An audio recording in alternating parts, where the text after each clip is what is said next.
All right. Hello, chat. How's it going? Hopefully well. We're back. We're flying planes again today, and by that I mean playing Ace Combat. Where we left off, we were on the second run through of everything, just unlocking all of like the alternate missions and stuff that I didn't do the first time. Still grinding out like the plane mastery stuff. It's basically the COD like camo mastery system, but in Ace Combat. And as stupid as that sounds, I really like it being there because it gives me like a legit reason to use everything, which is appreciated. Since I've had to kind of artificially force myself to use every plane in the game in previous playthroughs. Sorry, the dog. It's nice to have like an actual system in the game that gives me a reason to fly every plane for like a few missions. Even when we get stuck with the A10 during some more difficult missions, it's fine. I enjoy it. So that's about it. The medals and stuff, I'm not gonna be too worried about until later. I don't even know what mission number we're on. It looks like 7. Looks like we're on 7. So as long as it's not 7B, it goes. Oh, I don't have my glasses on. I probably should have them. It's fine.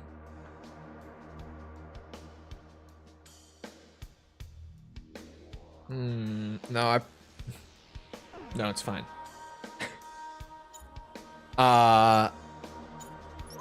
This is 7A. All right, we're perfect. I've planned everything perfectly. I'll now go over the details of our mission to retake Santa Elva, a city vital to the enemy's transportation network. If we succeed in retaking the city, our capital Griswold will be within reach. It seems that the damage the Gleipnir bore from our attack over Terminus Island is now being repaired here in Santa Elva. The previous battle was proof enough of the ability of individual fighters to effectively strike at the Gleipnir, so all ground forces that run the risk of becoming a target will hold their position here. Good idea. Enemy ground forces are most likely prepared for any kind of assault, but with the Gleipnir unable to fly, now is the time to strike.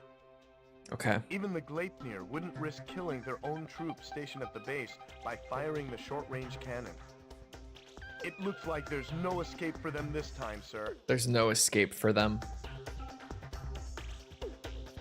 What are we sipping on? A tropical Red Bull. I couldn't remember if it was actually called tropical or not. It is. Tropical Red Bull. I'm gonna try. Oh, I'm sliding the camera off of where it's supposed to be. Wait, that plane is available now? Hold on, what are we flying? Wait, hold on a second. The F5E, I could probably use that against the Gleipnir, right? Let me just buy some stuff while I'm in here. Fill out the line. No, I haven't gotten the winter one yet. They didn't have that many flavors at the gas station I stopped at. It was a Shell gas station.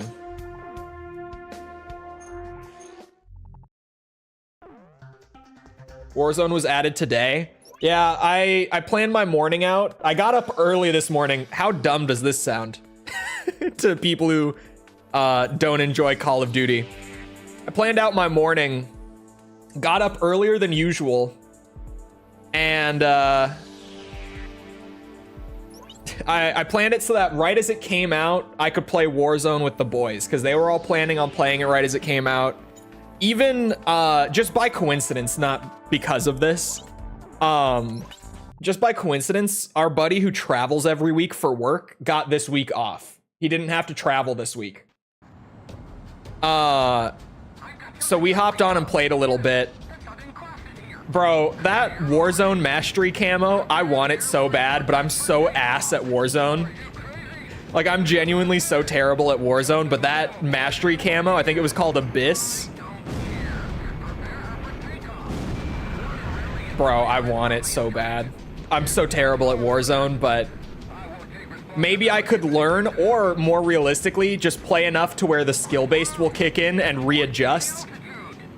Because my skill-based matchmaking for multiplayer has me pretty high up. And I am like a very low tier Warzone player. I do not need to be high up at all on Warzone.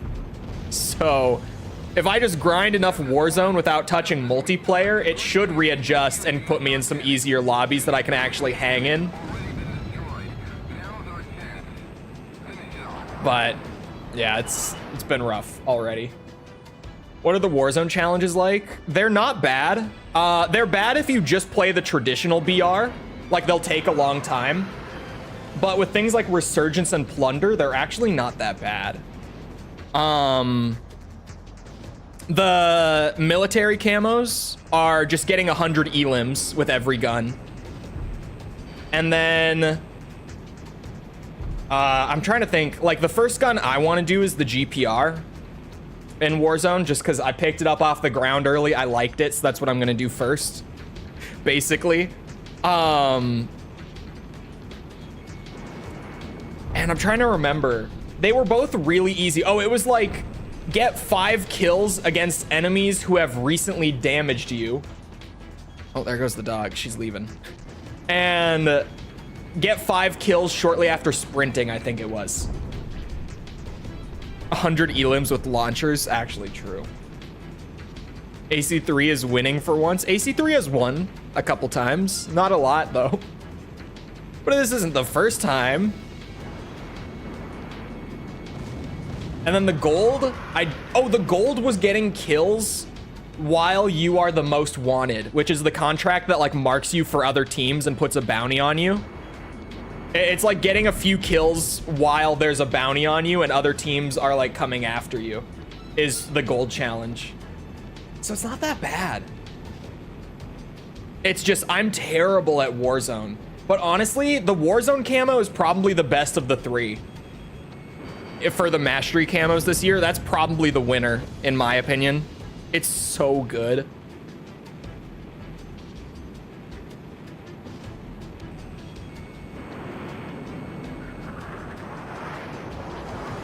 But to be fair, it's stiff competition this year. All 3 mastery camos are really good this year.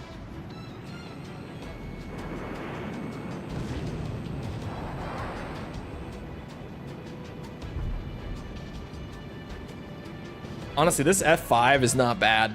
It's not the greatest plane, but it's really not bad. I can do the kill rate on this probably pretty quickly. Surprised it's beating Assault Horizon. I don't think anyone is too shocked. Although Assault Horizon had a pretty good run, all things considered.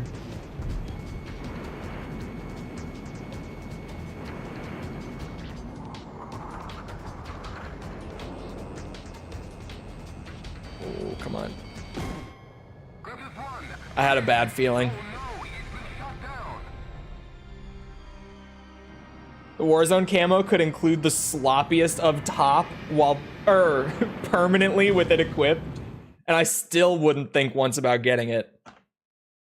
Mikkel, just go into the menu. I know you're playing Black Ops 6. Go into the menu. Look at it. Just look at it. That's all I'm saying.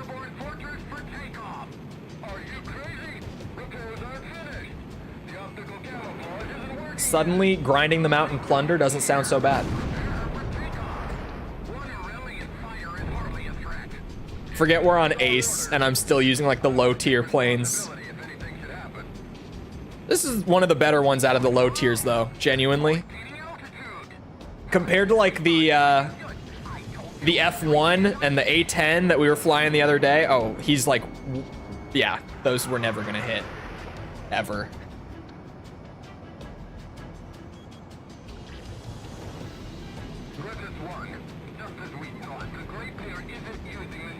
God damn, so much faster than I am.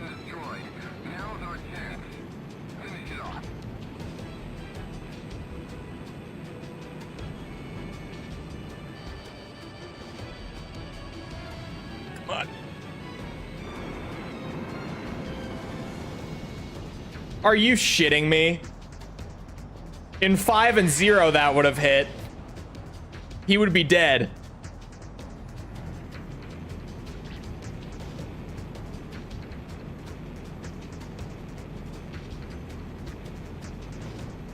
What the fuck? Why? Why does it keep swapping to him?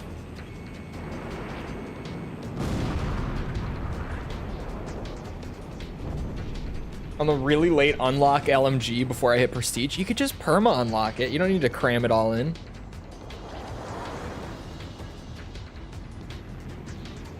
You could just perma it. Unless you're just on LMGs in general.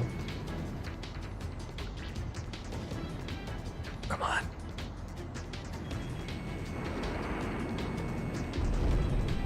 Mikkel, did I tell you, you know, friend of the show, Owen? He, Black Ops 6, not only is his first COD that he has been convinced to pick up in years, but he's probably like the most addicted to it out of all of our friends. And he's also actually doing the camo grind for the first time ever. He's never gone for mastery camo in a COD. He's just never been that guy, but he's doing it this year for MP and zombies. And he's considering Warzone as of right now. He hates Warzone, but he saw the camo and he's like, man, maybe I could do it.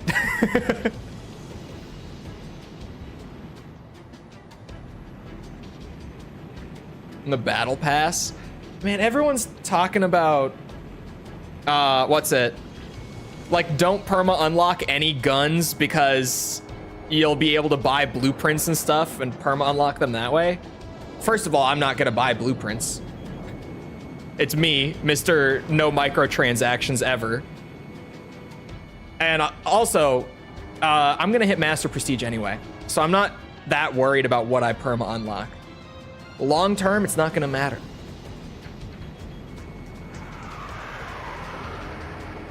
And since I'm doing at least 2 of the camo grinds this year, if I ever reach a point where I like legit can't work on anything in like zombies, I could just go play multiplayer for a little bit until I unlock something else to work on.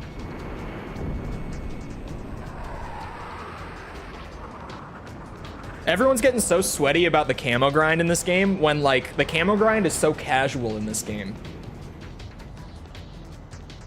For now, I want my shit. I'm just taking it pretty easy.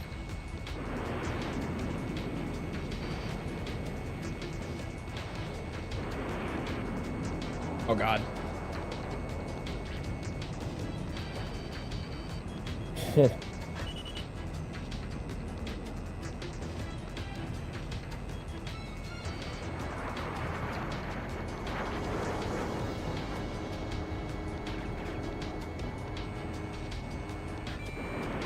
Where's my bullet magnetism? Are you fucking kidding me?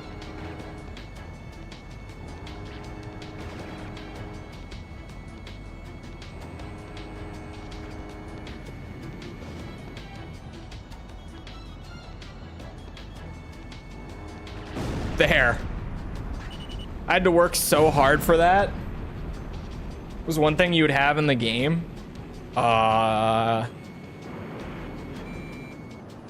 Honestly, just because ACX is the first game out of all of them so far, at least on the completion journey that's had this, and I really like this, a sort of mastery system for unlocking like plain paint jobs, skins, liveries. I like how this game, like, you get new skins for a plane just by flying the plane enough and getting enough like kills with it. That's been like one of the most pleasant surprises about coming back to actually 100% this game, is how much I've enjoyed that system. Maybe I should save my guns for the big boy. It's gonna be way easier to hit him with guns. Plus, I got qualms for him.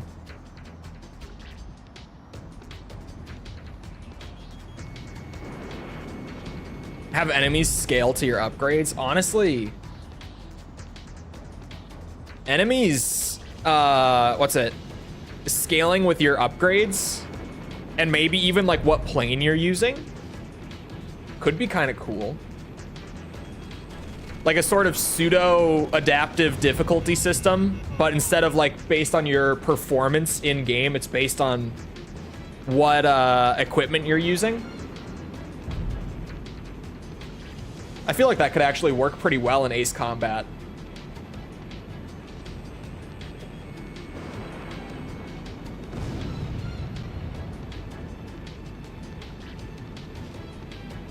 Oh, but then, I don't know. Because it would scale both ways. Ooh. See, but then we don't get the crazy content of me using the A10 in like the hardest missions in the game, because it would just scale and be like, oh, he's only using an A10. And it would throw like easier targets at, or enemies at me, right? So maybe not. Purely from a content perspective, I'm like, wait a second. I want those funny moments where I fly the A10 in really difficult missions. If it scales, I don't get that anymore. Maybe off of the upgrades at least.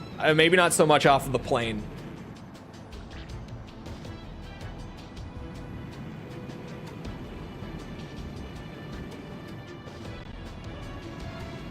Mikkel, don't compare your camo progress to Jev's.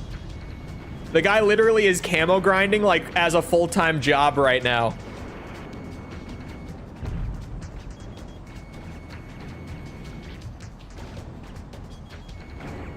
Ooh. No, I don't. It looks like we're gonna need more than conventional weapons to take the bastard down.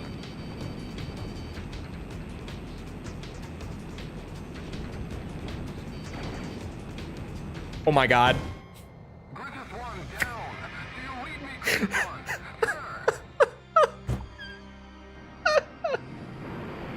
Sir. There's no way. I thought I was way further ahead of it than I was, dude. Oh my god. That is maybe the craziest death I've had in this game in a long time. That's incredible. And the way, like, this thing doesn't have the worst turning speed, but it was one of those where by the time that I processed what was happening, I couldn't pull away. I just had to watch it happen. Fuck, dude. It was hilarious, though. I don't think I've died yet from flying into, like, a flying fortress. I think that's new for me, actually. That's awesome.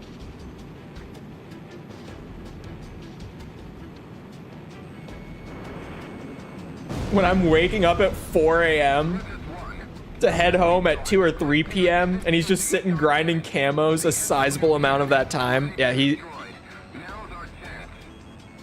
Like, I feel like this is the first time... Because last year, I didn't care too much about Call of Duty. Like, I enjoyed MW3, but I wasn't, like, grinding it, right? I wasn't that into it. I played it here and there. But this year, I've really started to feel that whole, like... Goddamn these kids who can sit here and play the game all day and grind it all out before I can. I have all these responsibilities. This is the first time that I've really felt that with COD, is this year.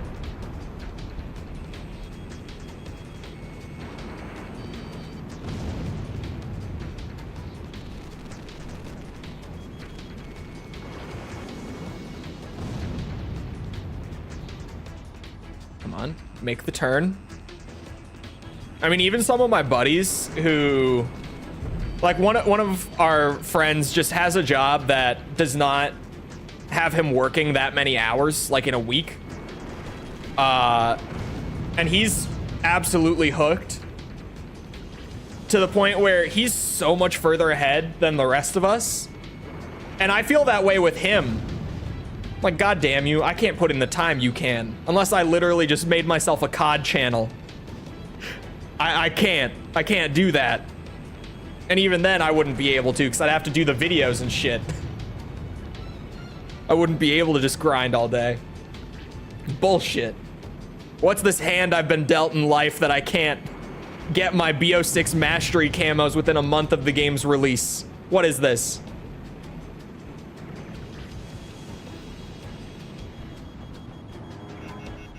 Oh boy. I thought the lock-on would catch on, like at the very last second. It did not.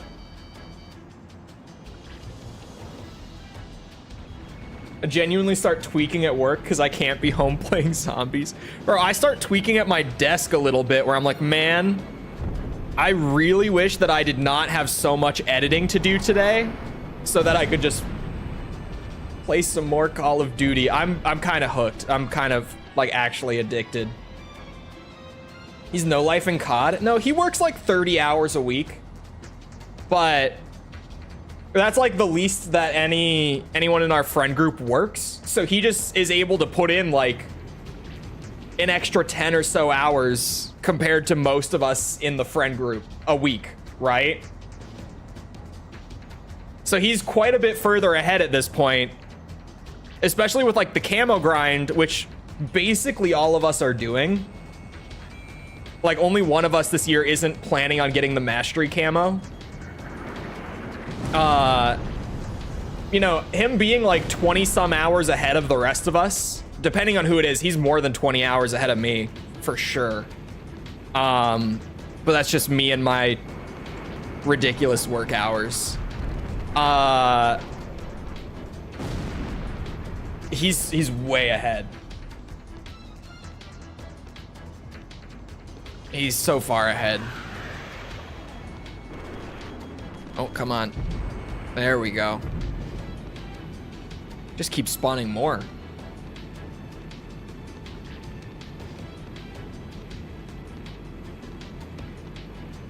Come on.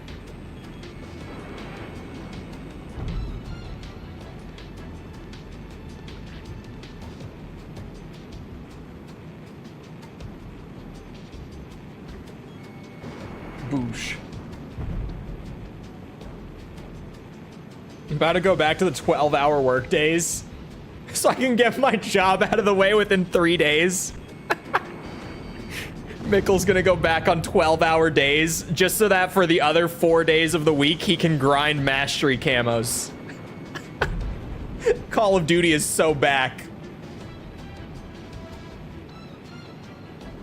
Did the Yakuza 2 video come out yet? The Yakuza 2 video was like more than a month ago. I think. Yeah, I think it was more than a month ago at this point. Or it would be about a month. Something like that. Oh God. Oh sweet Jesus.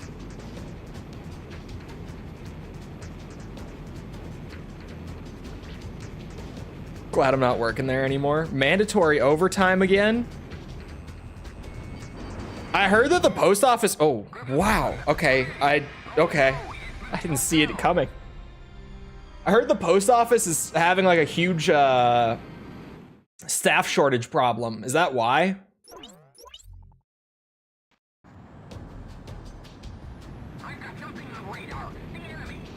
Probably has something to do with it at the least.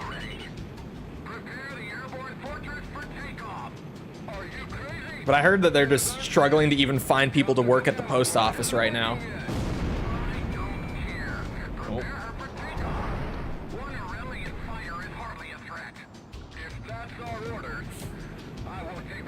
Unfortunately, he might be right when he says one will hardly be a threat, the way this has been going so far.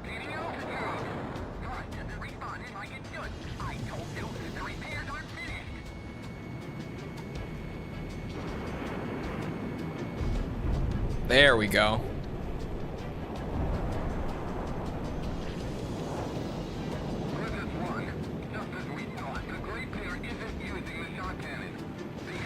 When COVID started, they forced people to work overtime every day? Jesus. Every day? Fuck. It's like a AAA game studio at that point, man. Jesus. What are you working at, Rockstar?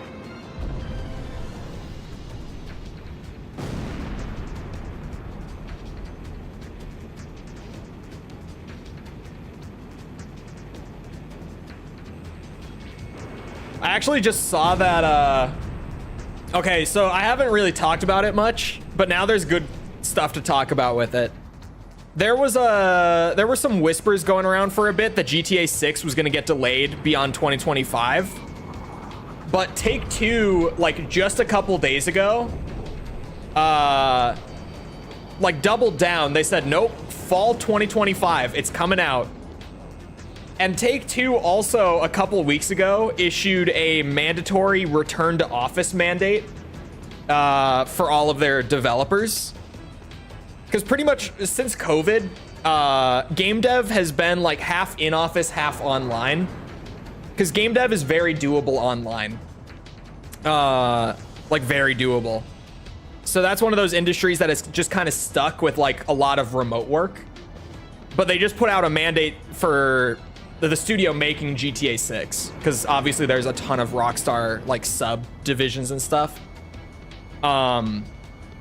They put out a back to the office mandate where all of them have to be working in the office again now. So it seems like they're gonna go back to the notorious Rockstar crunch that got them in a lot of trouble back during RDR2's like final year or so of development. It seems like they're just gonna do it again to ship GTA 6 on time. Oh God. Obviously, who knows? They did promise to never do that again after RDR2. Like, they did a public statement about it and everything. They were like, yep, no, we learned this was really bad. This was really unhealthy. We're not going to do that to our developers again. But it kind of smells like that might be what's cooking again. Let the devs relax and push it. You really, like, you can push it. It's GTA 6. If GTA 6 doesn't come out on time, obviously people will be upset because there's so much hype behind it, but like, the game is gonna sell fine. Don't worry about it. It's Grand Theft Auto. Sales are not a worry here when it comes to a delay.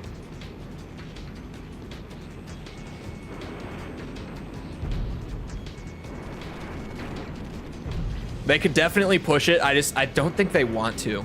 It's kind of the end of it.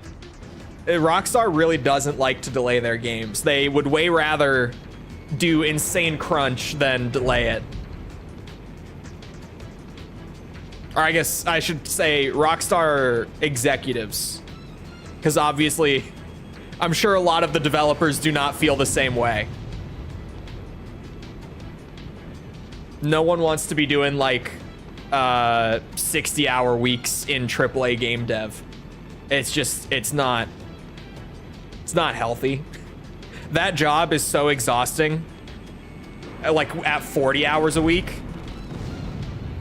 And no one wants to do it more. Even if you really love it, no one wants to be in there that much.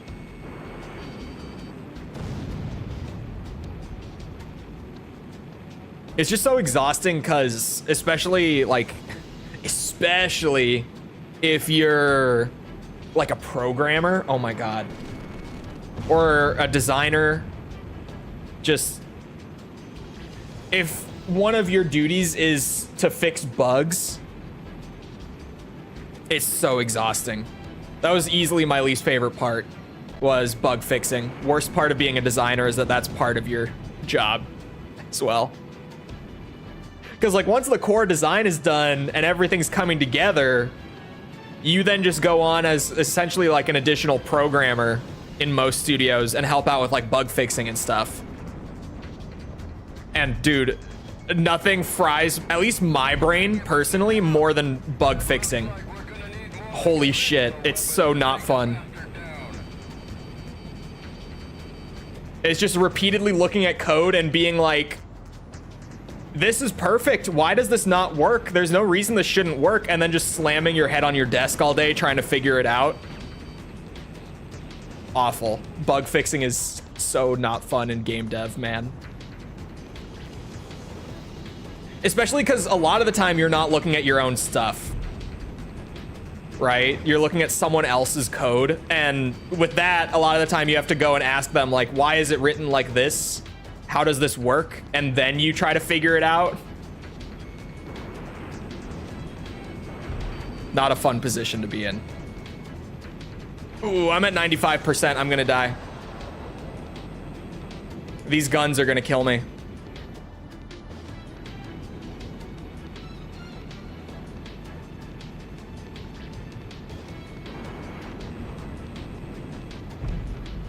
Slow and steady might win the race.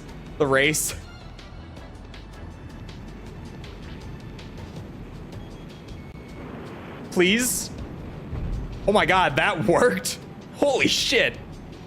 That was a crazy missile arc. What's this ground target here? A SAM? Get rid of it. Oh, it spawned in a lot more ground targets. Yeah, fuck it. If it's not an S rank, I don't want it.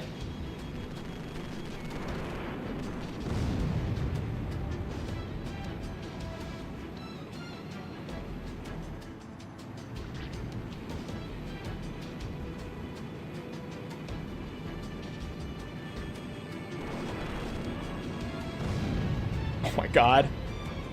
Dude, this is sketchy as fuck. I don't like this. This is bad. Efficiency and work productivity skyrockets, especially at jobs where you have to actively use your brain. Yep. Everyone knows it. Just in time for Gleipnir. It's been a little rough. The guns are not going down easily.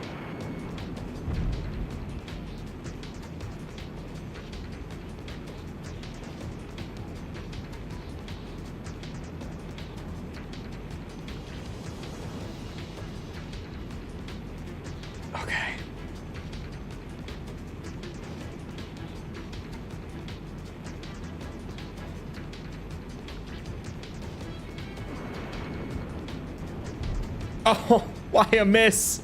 Why did it miss? I mean, it was a little sketchy, but I thought it would work.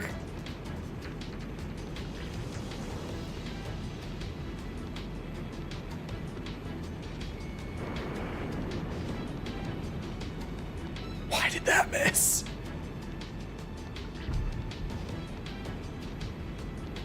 Scared of working real hours. So true.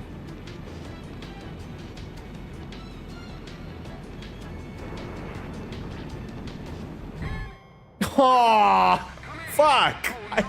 We got it, and then a bullet hit us. Fuck. Those guns were shredding me.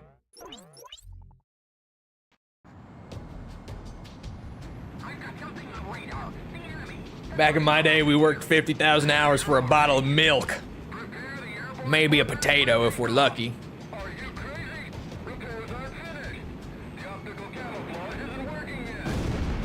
One time, my boss gave me a potato as a bonus, and I used it to buy my house.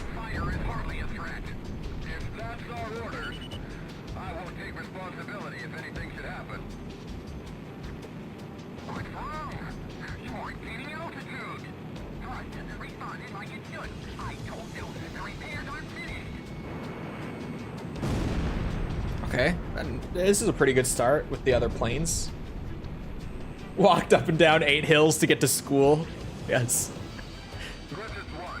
Just as we thought, the Great Bear isn't using the shot cannon. The SWPM has already been destroyed. Now's our chance. Finish it off. Bro, honestly, we should have taken out the guns instead of the SWBM. Just saying. The guns are scarier. In a typhoon, no less.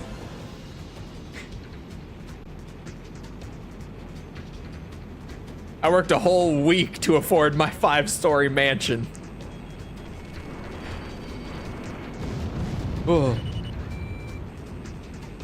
Is anyone in chat familiar with Dave Ramsey? Whoa.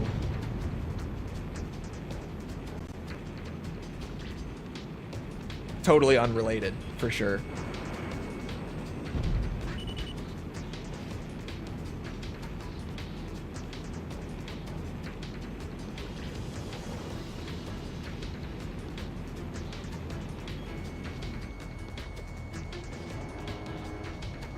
I think I've heard the name before. He's like a personal finance, I guess, teacher or guru, something like that. My parents are Dave Ramsey fans. Oh God. And I took a personal finance class in high school as an elective because I was like, this would be a great class to take. This is like something I'll actually use, you know, instead of like photography, which is also an elective I took in high school. But the whole class was basically just, he played like Dave Ramsey videos, and then we had the Dave Ramsey like workbooks along with them that we would do like all the homework in. And dude, it was the worst. Like, at the time, you know, I was 16 taking that class, so I actually thought it was good, like the advice and everything. But bro, as soon as I like got out of high school and started trying to use all the shit that I had learned from Dave Ramsey, I was like, oh my God, this advice would have been great in the 90s. Like, this doesn't work. My favorite example to give always is he was super adamant in at least one of the units in the book, I don't remember, but he had this whole thing about don't get a credit card. Just don't even have one.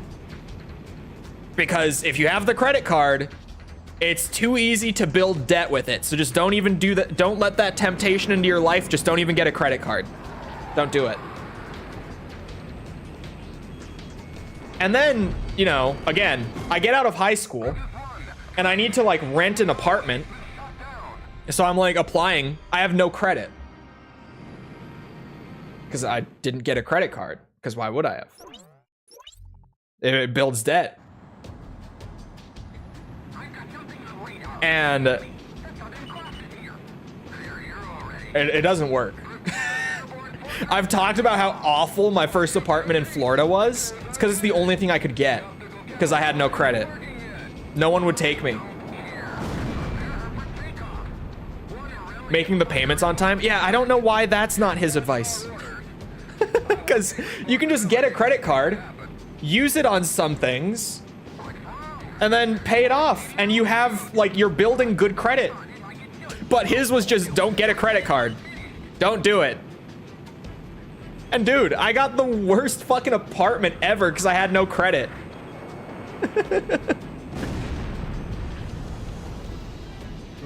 A mortgage is repackaged. No, seriously, he was like, you should never allow debt into your life ever. And some of it's legit. He said, like, never finance a car, which... honestly, yeah, you can buy like an old ass beater car on Facebook Marketplace that is gonna shit the bed in like 6 months. But like legitimately, I had a buddy buy a really old, like rusted out car on Facebook Marketplace. This is a few years ago, granted, but he bought it for like $550. Like, if you really can't afford to buy like a new nice car, then just don't buy a new nice car. Like that's legit. But when it comes to like, don't get a credit card or don't take out a mortgage, it's like, dude, what? We are not building wealth in the same generation, clearly. We use credit cards for everything? Yeah, pretty much. Have you guys, there's this one guy on TikTok. Does anyone know his name? I wouldn't know his name, but I've seen him pop up a few times. I think he does like a podcast for personal finance, and he brings in people who have like totally fucked up their finances. Like they're super in debt or, you know, whatever it is. And he brings on some of the craziest people. There was one that he brought on where this girl was like, yeah, when I turned 18, I applied for a credit card because my parents said I should do it. And I got like a 5K credit limit. And I thought that was just like, they were giving me $5,000 to spend. Love that dude. Caleb, the financial audit guy. That sounds about right. That sounds like it might be it. And he's just like, my face dropped, his face dropped. We were both like, I was just like, what did she just say? She's like, yeah, so for the first like month that I had it, I thought I just had $5,000 to spend that month. So I was like going around, you know, if I went out with friends and like when we got the check, I would be like, oh, don't worry, I got it. And she hit the 5K limit in less than a month. And she didn't have the money to pay it off. Hell, she didn't even know she was supposed to pay it off, but regardless, she wouldn't have had it. Caleb Hammer, there you go. She just, and you know, that debt then accumulates interest, carries over. She doesn't pay it the next month, accumulates interest, carries over. And you can imagine, I can't remember how much she had, but it was a lot. She was super in debt because of this. And then near the end of like explaining it all to him, she says something about like, oh, you know, my parents thankfully like have kind of taken it from me and they're working on paying it off for me. And he just starts freaking out, as I would have, because he was just like, what? You like seriously fucked up, like really, really fucked up. And now your parents are just gonna like fix it for you? She's like, yeah, because you know they care about me. And he's like, no, that's not a normal thing to do. What? It was so wild. I remember that one so well because I was like, dude, we seriously need to teach people how like the credit system works in school, because oh my god, like I learned about it in school, but I had to take an elective for it, right? It's not just part of like standard education. But if people end up turning out like that, I think we might need to make it like a standard part of education. Genuinely, because oh my god.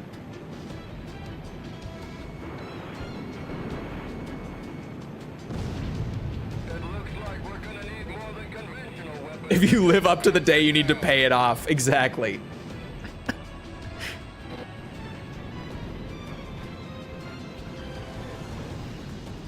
Yeah, no, I've seen a couple of his videos before, and I don't know where he finds these people, dude. Because seriously, like, I feel like anytime I see a video of his, it's just batshit insane. Like, he has found people who have the most extreme circumstances imaginable. Oh my god, it actually tracked me.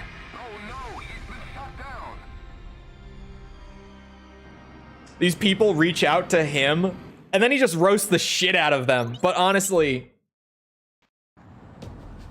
yeah.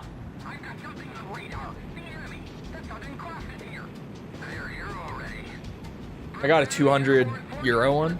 200 is like a nice amount. You can't put anything too crazy on 200. I don't even know what my limit is. I never even come close to it. I buy like a few little things a month on it. And then, what's it? That's it. Like, I just don't touch it. I pay it off. I don't use it, like, really for anything crazy. I don't even know what my credit limit is.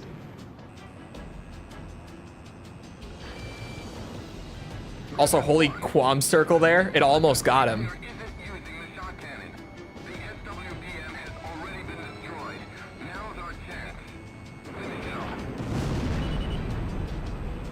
I just use mine for sweets and energy drinks. Yeah, I use it for stuff like that. Like, just small little random purchases. Dangerous, to be honest. Yeah, mine is definitely like, if I used it, it would be scary to use it like to the limit. I know that much. A lot of people use them only for gas. Yeah, I don't do a lot of driving, but if I ever do fill up for gas, I put it on credit. Like, just smaller things.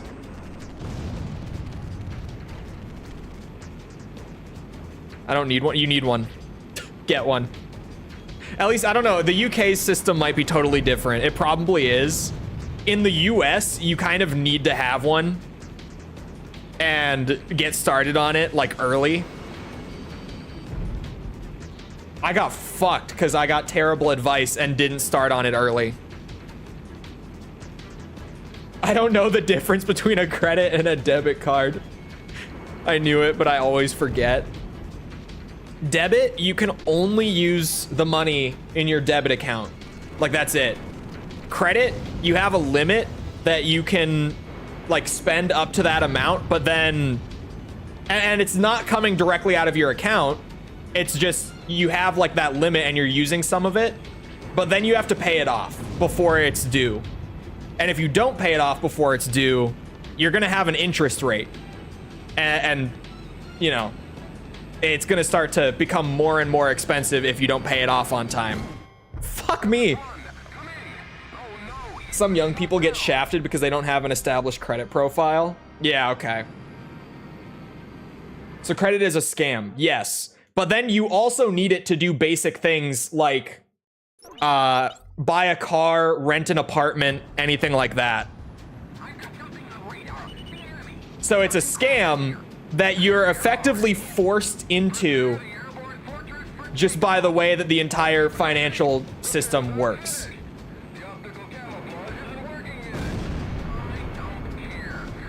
Isn't that great? Isn't that lovely? Yeah, more simply, credit is money you don't have and need to pay back. Debit is just money out of your bank account. Yes. Anything actually like big, like anything more than like 50, 60 bucks, I buy on debit. Anything small, I normally buy on credit and then pay it off. But like when I buy games, I buy them on debit.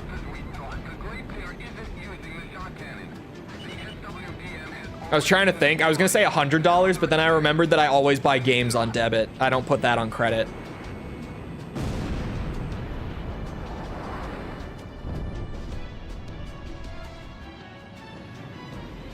Getting on voter registry boosts that massively. At least in England it does. I don't think it does here. I am a registered voter though.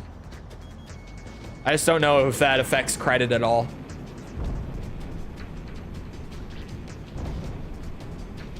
Warzone Abyss camo is so cool. What? I told you, man. You just have to look at it and all of a sudden you're like, okay, wait. Hold on a minute. Maybe I could play like... I think... I was talking about it with Owen before I came to stream. And I was saying, like, plunder is probably the most efficient way. I would have to imagine. We didn't even touch it. But plunder is probably, like, the fastest way to do it. But even just, like, a healthy mix of plunder and resurgence would make it not that bad to grind out.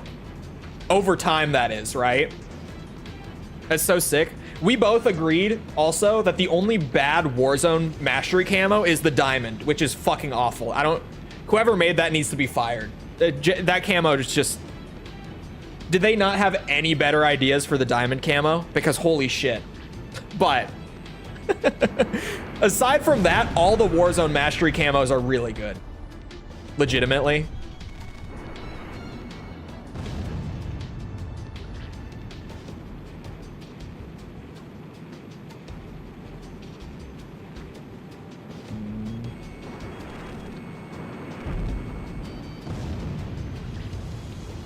This is the run. I can feel it. Make a clear score account. I have a thing where I can see my credit.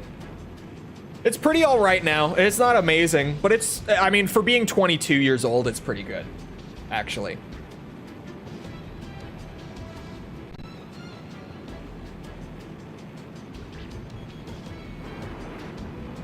I say that it's not that great, but for being 22, it's good.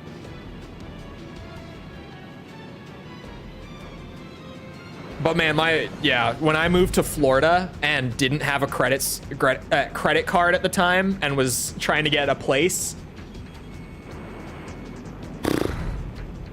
Yeah, that was I have a bunch of pictures of my first apartment on my phone. And I can probably show it. The building got torn down. I've told this story before. To add some emphasis to how bad my first apartment was, 6 months into my lease there, my landlord knocks on my door. Midstream, I was streaming when this happened back in the Twitch days, way back. They knock on my door. I tell Chad I'll be right back, go answer. And they hand me an eviction notice because they were getting shut down by the state.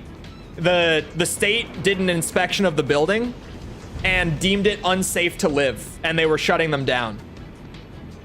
And then immediately after they got everyone out, like literally a week after I moved out, which was near the end of like the window that we had to move, we were given like 2 months to get out, by the way. It was legitimately like, you should be out of here by this time, but there's like 30 days beyond that. There was a 30-day window. It was basically from the time I got the letter, it was 2 months to get out. And like a week after I got out, they tore down the building. It was that bad. It was so bad that they were just like, nope, get everyone out. We're tearing this down. Get everyone out immediately. We're gonna need more than conventional weapons to take the bastard down. Mikkel, were you there for that by chance? That would have been in 2021. So you possibly could have been. You could have been in the stream when that happened. How long does it take to get Fenrir? I have no idea.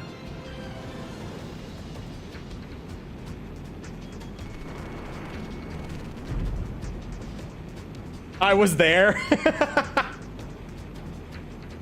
You probably lived surrounded by asbestos to the teeth. We had a mold problem. But like, what apartment building in Florida doesn't, to be honest? We had like an ant problem, not in my building, but in the complex. We had a roach problem in the complex, also not in my building. It was super run down. It was not a pretty place to live. It was in a bad area. It was cheap. It was a studio apartment. And that, along with the bad area, poor quality building, it was cheap, but it was like I don't know. It was like 200 square feet, 200 some square feet. And just, yeah, awful. Just a really shitty complex.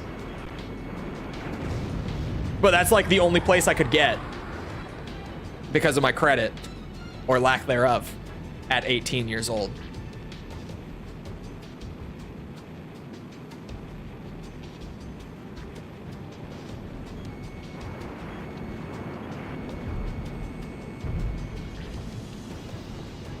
Was there shootings in the area? Yeah. There was one like a block over. Like legitimately on the street that I lived on, or that the complex was on, I guess is the more accurate way to put it. There was a shooting while I lived there. We all have to start somewhere. Yeah. It was really bad.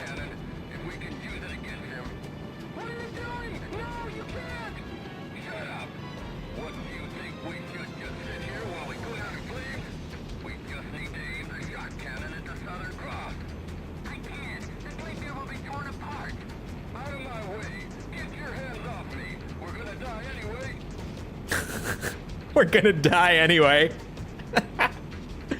It's like, fuck this bitch, we're taking him with us.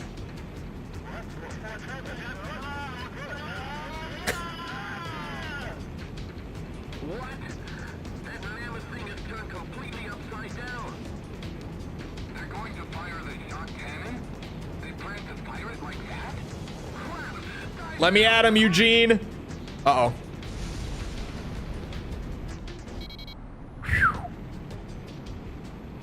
Glad he said dive down. Watch out for the shot cannon!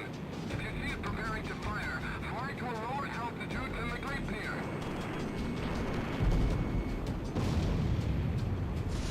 The voice acting.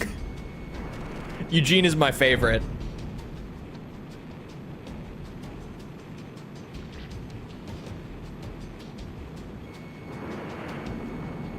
Oh, fucker.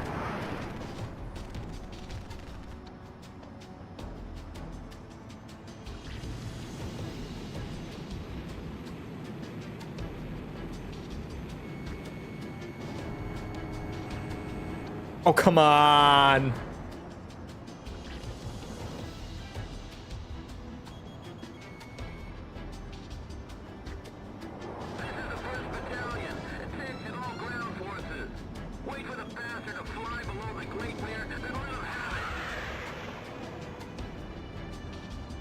I have 10 missiles. How are you still alive? Jesus, that screen shake.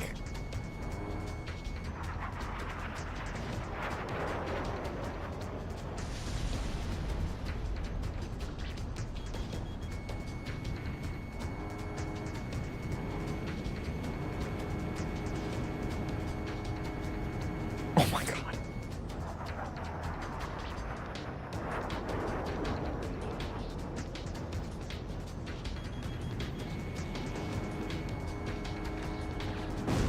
There! Jesus!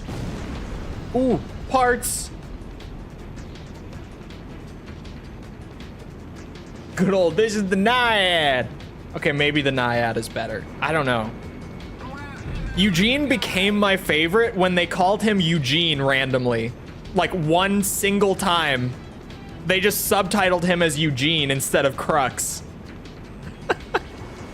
And ever since then, he's just been Eugene to me.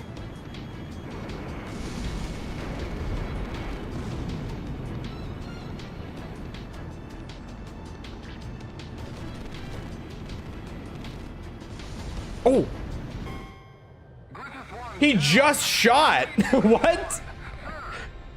That was like immediate. Are you shitting me? Okay. We go again. He shot two like back to back. Screen shake is insane. It's something.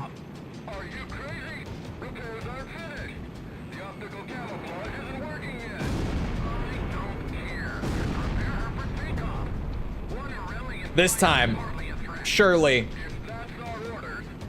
This is the run.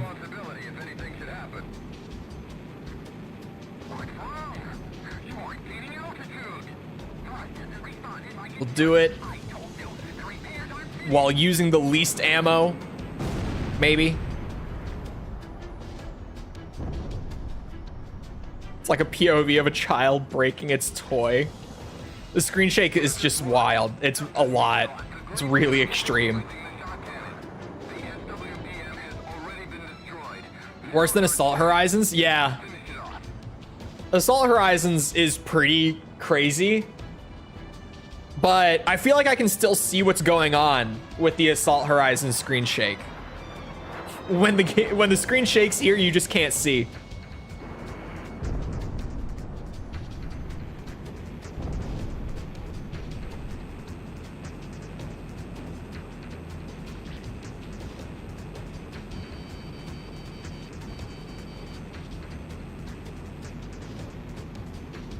Come here. Get qualmed.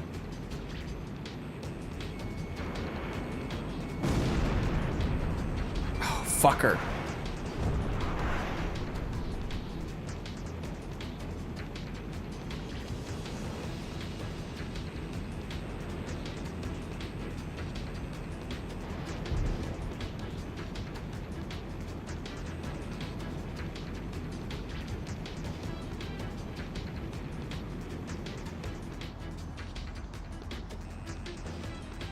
Wait for it. Uh-oh. Oh my God, there's no way. This has to be the run with maneuvers like that.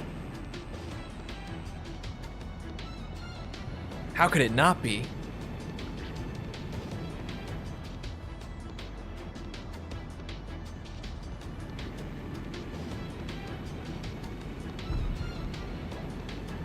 Come here. I feel like this mission's gonna at least do most of this plane's kill rate. We'll probably get fairly close to the camo for this one. There's just so many planes and ground targets, and then the Gleipnir targets are probably worth quite a bit.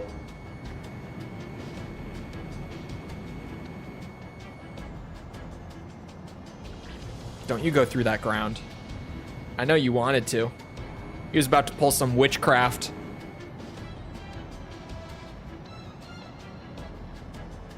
Come here.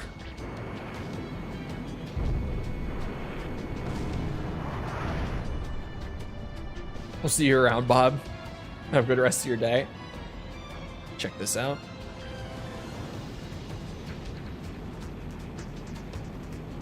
MiG-29 Ace is about to go down with the machine gun. You just wait.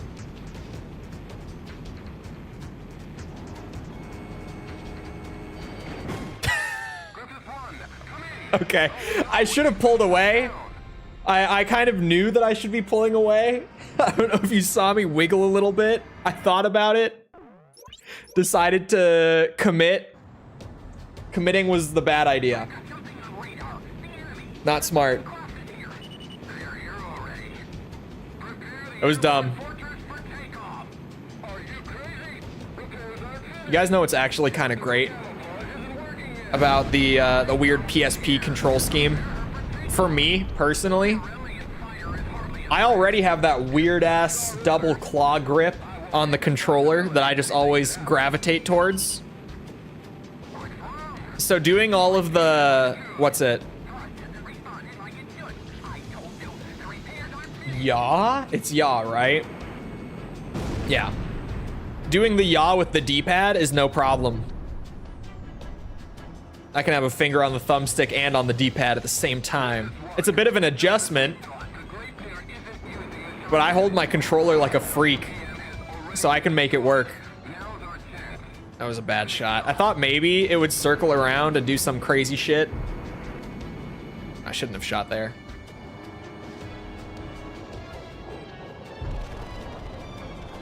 Get off the claw. No.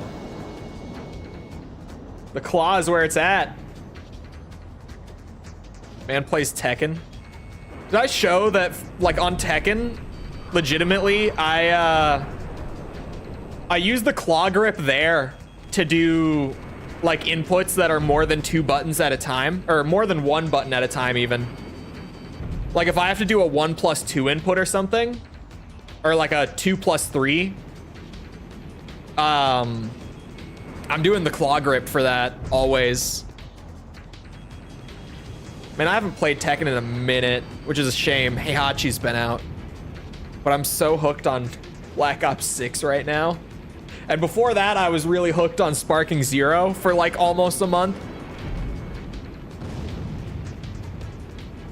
Which, if you ever told like a serious competitive Tekken player that I dropped Tekken for a little bit and stopped taking it so seriously because I was having too much fun on Sparking Zero, I think they would have an aneurysm.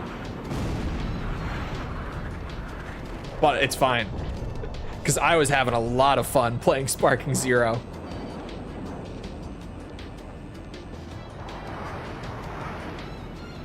I got to a pretty high rank in Sparking Zero too. Like, I was pretty close to the highest rank in the game before BO6 came out, and I stopped playing. I was having a blast on that shit.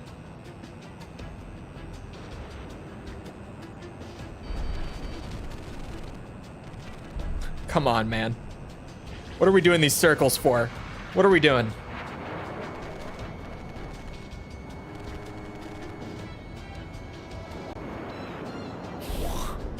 That wasn't locked on at all. I feel lied to. I'll boost your zombies camos if you get me Warzone mastery. No. You gotta earn that shit yourself. Why did I change direction?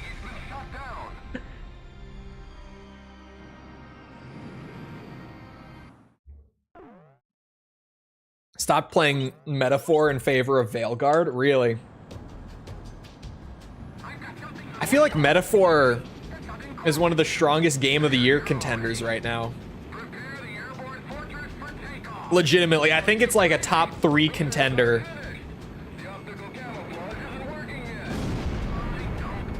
Not my game, but like that shit's probably, or I guess it has a really good chance of winning. Honestly, it might. The only disadvantage it really has is that it's not a Sony title. So Rebirth could still pull it out.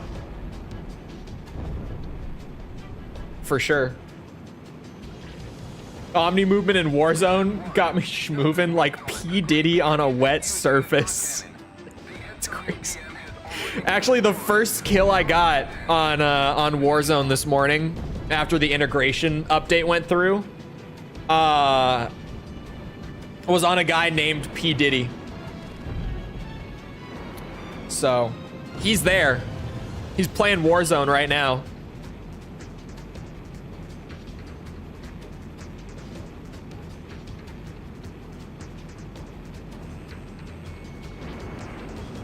It's turn-based? No, it's not a Sony title. Let's be real. I've said it before and I'll say it again. If a Sony title ever gets nominated for Game of the Year, it's like a 90% chance it wins. And so far, like I started saying that as a joke a few years back, but so far it's held true. It is almost always a first-party Sony title.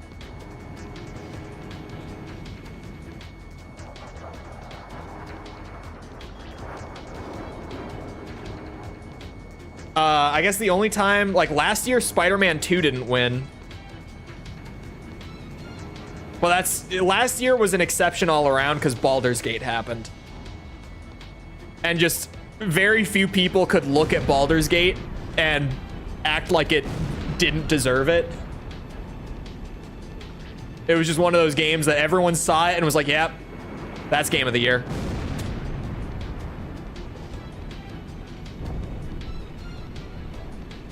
Three if you count Astra. What are the other two?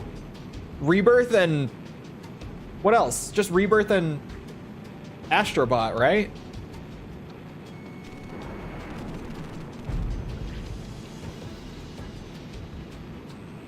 Don't let Diddy get his hands on the baby oil. Is it okay to make Diddy jokes yet? Are we far enough in that we can make Diddy jokes? Or is this premature? Because that shit's fucked. That shit's all mega fucked. Oh, Helldivers? I don't think Helldivers will be a Game of the Year nominee. I don't think it will be. Yesn't.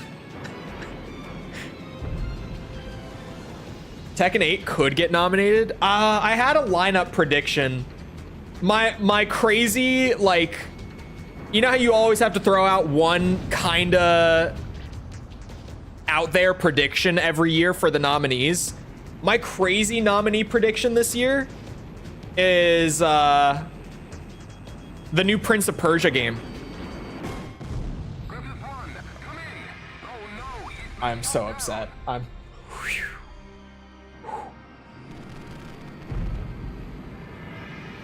Because Prince of Persia, like, no one played it, but everyone who did play it was like, dude, this is the best Metroidvania we've gotten since like Hollow Knight.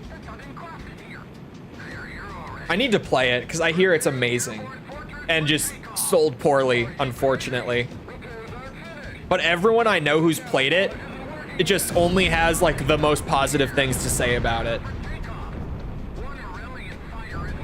I can see Silent Hill 2 winning in best performance. I can't tell if this is a joke or not. Because obviously best performance, you know, it means like actor performance. But, you know, it's the Silent Hill 2 remake. I can't tell if this is a joke or not. Legitimately.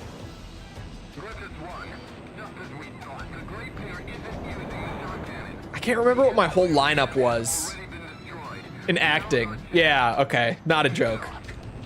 But unfortunate wording, unfortunate phrasing for Silent Hill 2, for sure. Best performance. Imagine if it did win. I would meme the shit out of that. Just, like, obviously that's not what it means, but how funny is that? Oh. It's too perfect for me not to meme the hell out of it. Because, man, that game ran like shit. Maybe it's better now. Whoa, oh my god. They were really actively patching it. Not to mention, one of the patches literally like prevented us from being able to progress through the game for a few days.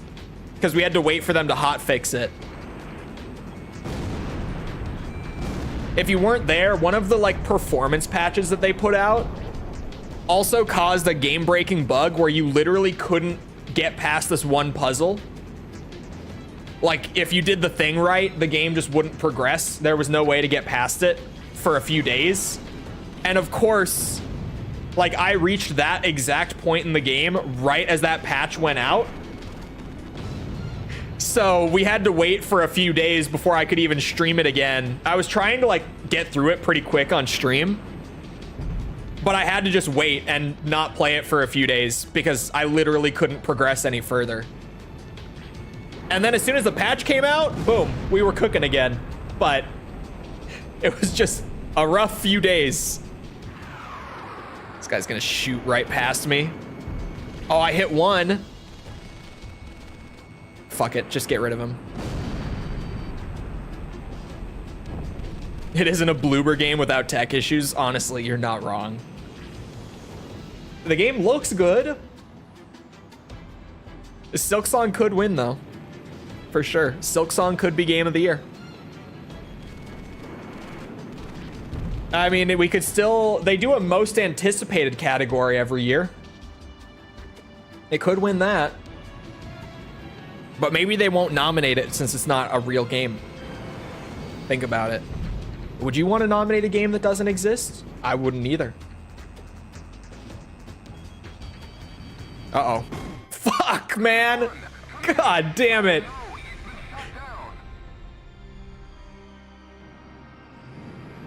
God damn it, we go again.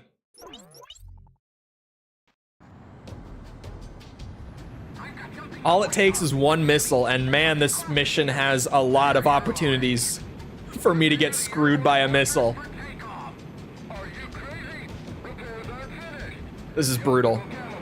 I can't believe that we died to the shock cannon once. Like, that just makes it so much worse that we were at the end and the shock cannon killed me because it fired like doubled one time. I tried to go after it fired. I immediately got hit by it. Before I was even in position to shoot one missile, I got hit again.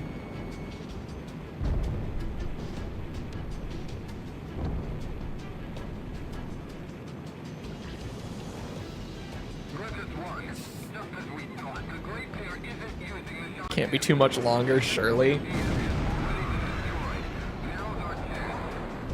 The A-10 does tank a missile, but I think the A-10 is too slow for this. But the A-10 will tank one missile. It's just the issue with the A-10 is it's so slow that you're almost definitely gonna get hit by two missiles.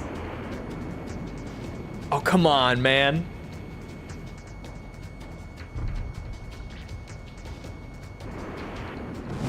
There. Fuck it, get the planes. Get the planes.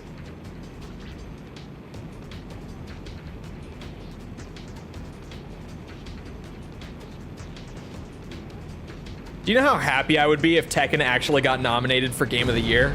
It won't happen. Fighting games don't get nominated for Game of the Year. But could you imagine? It would never stand a chance of winning, but I would just be happy if it got nominated. I would feel so validated if it even just got a nomination. It would be incredible. Doing skins already? Yeah, we're doing them as we go. Hence the low tier planes in the difficult missions. Might get nominated. Yeah, Helldivers could get nominated. I don't expect it will, but it could. They need 6 nominees. I definitely think Zelda will get nominated. I feel like it's just a gimme. Even though it didn't sell like as crazy as Zelda typically does, it's one of those games where, again, like everyone who played it loved it. I've only ever heard good things about the new Zelda. It will definitely get nominated. That one's a gimme. Rebirth and Astrobot are gimmies. What am I missing right now? Oh, Metaphor is a gimme. Like all 4 of those games in my mind are 100% getting nominated, no doubt. I'm trying to remember. I had a full prediction. I had a full like 6 game prediction where my one crazier one is Prince of Persia. Just based on like everything I've heard about it. It's possible. So I'm going with that for my crazier prediction. I'm trying to remember what the other one I had was. It wasn't Dragon Age.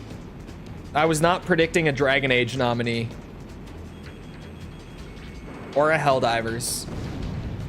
Or a Tekken. What was it?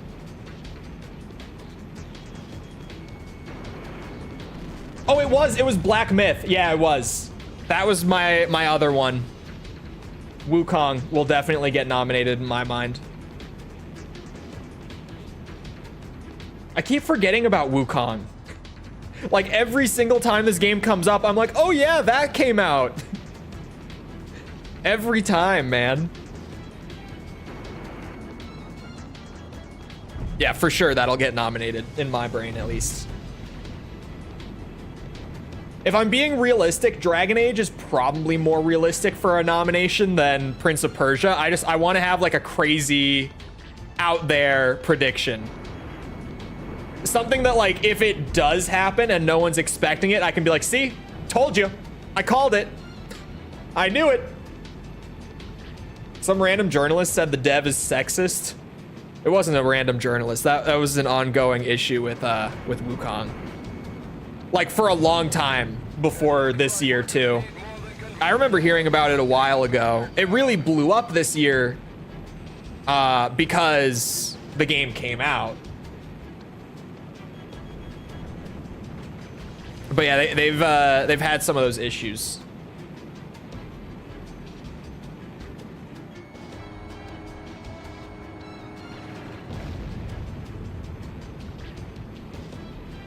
Oh God.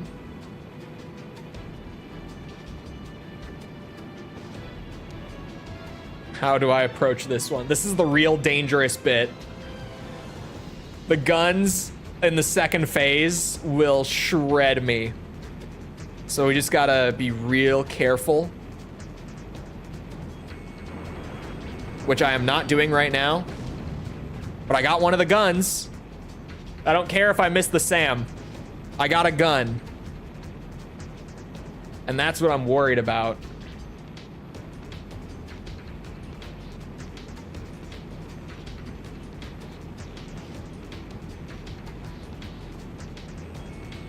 I don't like that shot. Oh, come on, man. The missile tracking in ACX needs to be a little stronger than it is. It's brutal.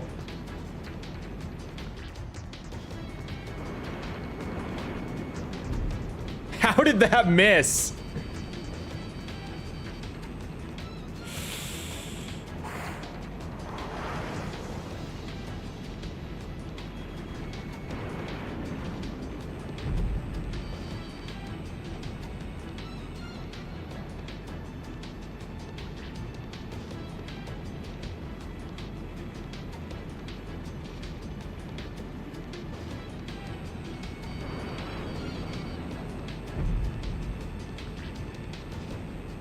God.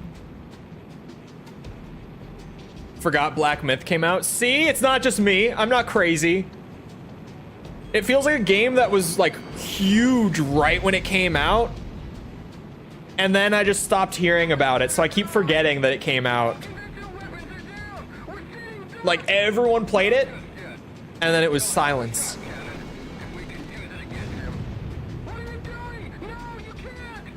And I didn't play it. Not yet.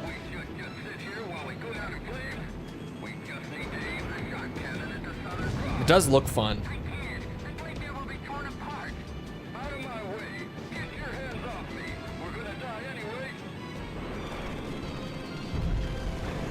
Ow. Everyone in Asia played it, I feel like. Everyone, that's kind of what we heard in like the sales data. Was that it sold like crazy over in Asia compared to here.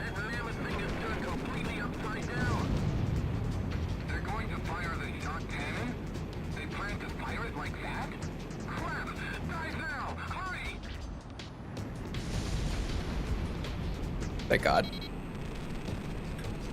I was able to get low enough in time.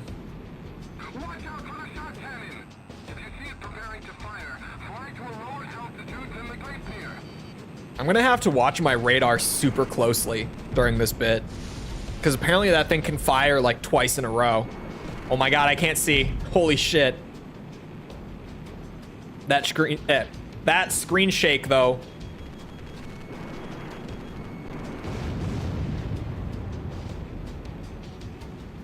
Skipped Wukong and Baldur's Gate. Not watched any gameplay of either. Am I cooked? Definitely on Baldur's Gate. Baldur's Gate is one of those games that like you play it and you're just like, oh my God. This is like, this is a special game.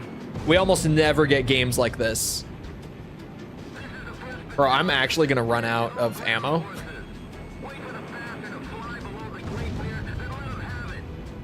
I have a plan though, okay? Hold on.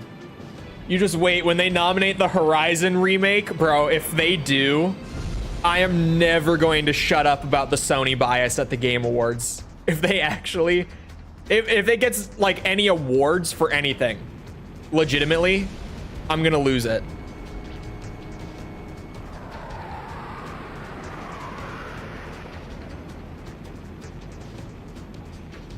I just don't really care to play it. Baldur's Gate? Yeah, I mean, it's obviously not your kind of game, Mickle, but like, Baldur's Gate is so special, man. It's a very good game, though. Yeah, it's a very good game from 2014, or sorry, 16. 2014 was, or 17? Something like that. Maybe 17. My brain has, I think it's 2017.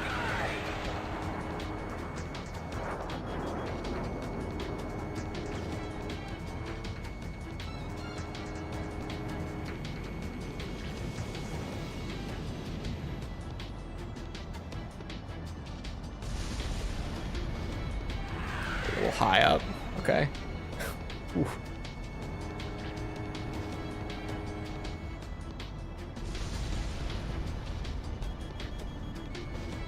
I can't fucking see.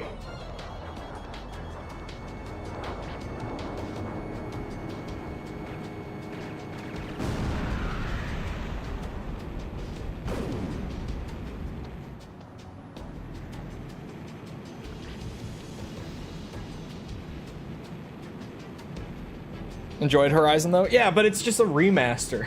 Like, it's not even a remake, it's just, they made it look nicer. It's the same game. Like, we're not talking like a Resi remake or anything. Or I've said before, I feel like the Resi remakes, when those get nominated, I'm very chill with it because those are entirely different games. Like, they don't even play like the originals. They completely overhaul like the whole experience.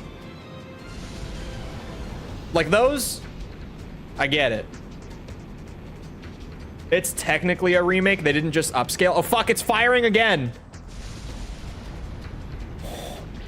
What else did they do other than make it look better? Cause remaster, oh, you're gonna get me on it. Oh, you're gonna make me say it.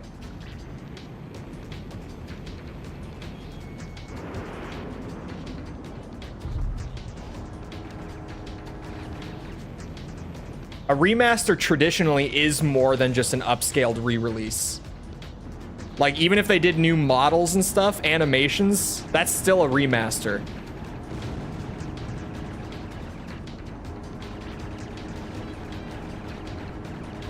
The term has just been abused, put through the marketing ringer over and over again for sales boosts.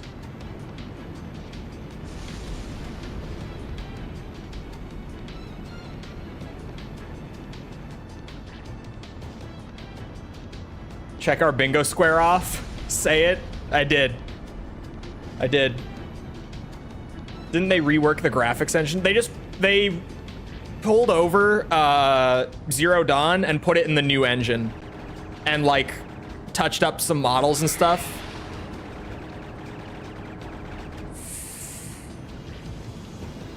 To my understanding, that's about it, but maybe there is more that I haven't heard of.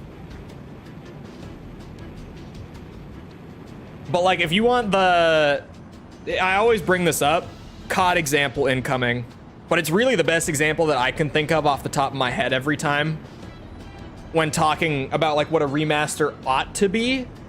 It's like Modern Warfare Remastered from 2016.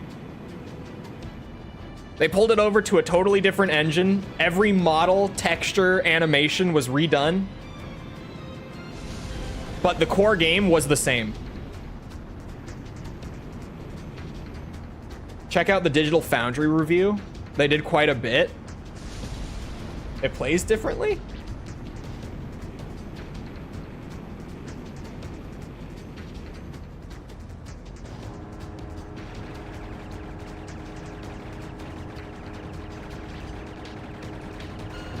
Thank God.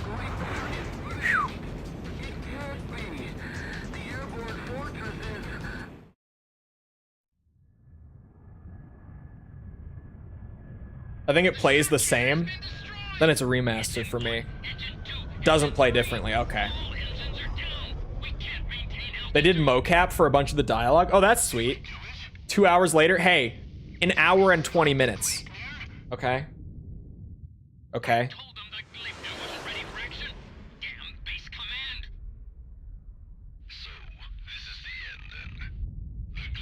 They did the most you could do without changing the core gameplay. So it is like a Modern Warfare remastered kind of remaster then.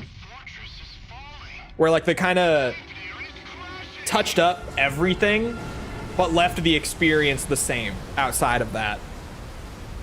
Because seriously, like Modern Warfare Remastered, pre-supply drops coming down the line, where they did add some new like weapons that never existed through that. Good old COD supply drops, the old kind.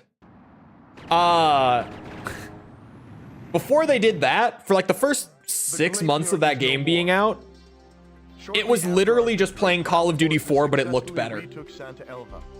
And I grinded the shit out of it when it was out too. It was so fun. I love Call of Duty 4. I'm like Prestige 10 on COD 4, and I think like Prestige 6 or 7 on Modern Warfare Remastered. I love COD 4. Oh my God, 100% kill rate. It was worth it. That was the entire Plains mastery in one mission. It was all worth it. I have no regrets about sticking with it, going for every target. None. No regrets.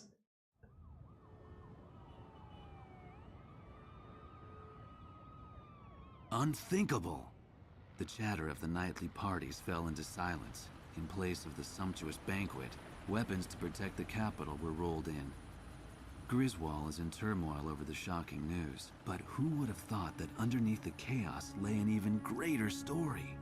Who would have thought? Aurelia's exploitation of Laysath was all a ruse. In fact, Aurelia had been Laysath's largest benefactor in aid. The truth remained hidden from the public, while any aid meant for food was spent on arms. Why did this happen? Why was a lavish party held to boast the performance of their newest weapon? The trail of money surrounding Diego Navarro would lead me to the answer. Diego Navarro is not only Laysath's commanding officer, but also controls their arms industry. He has used continued conflict as a means to amass an enormous fortune. This war was conceived as a replacement for the Civil War to further increase arms sales. I can't help but wonder how much of this truth the soldiers risking their lives for Laysath really know. The classified documents contained much more than just information on the airborne fortress. The transfer of financial revenue and commodities were also recorded in great detail.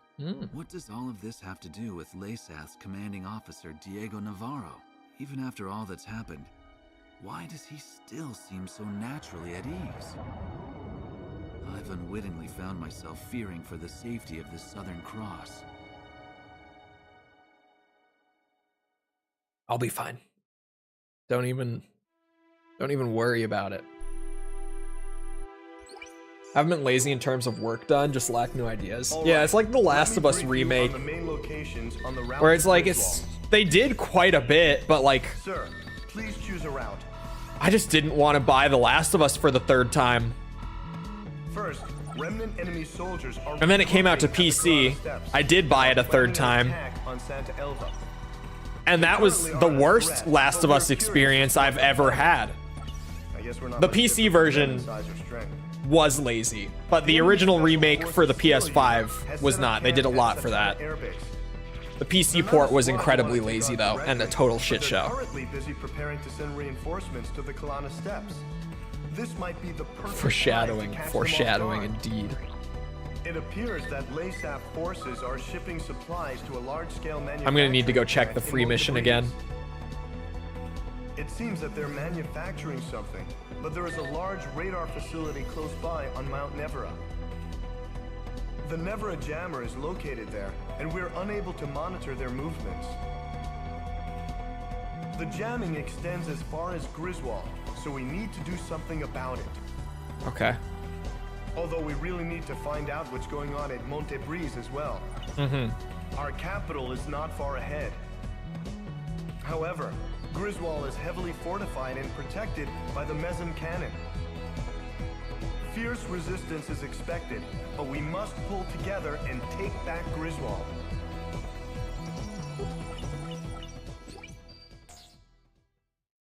All right. I need to check that map, get my game plan. Save it one more time, because I always, like, before I quit out, that's when I get paranoid and think that I might not have saved. Take me back to the main menu. How? Oh, okay. Oh man, this is funky. So 9 and 11A I need, and then 8 and 10B. All right. 9A would be first then. Oh, no, not again. Stop. Where's the skip? There we go. I don't know which button it is that's skipping it. I'm just mashing all the face buttons. The start button. So to do 9 and 11, yeah, I'm assuming the one above 9 is 11. So we're doing these two.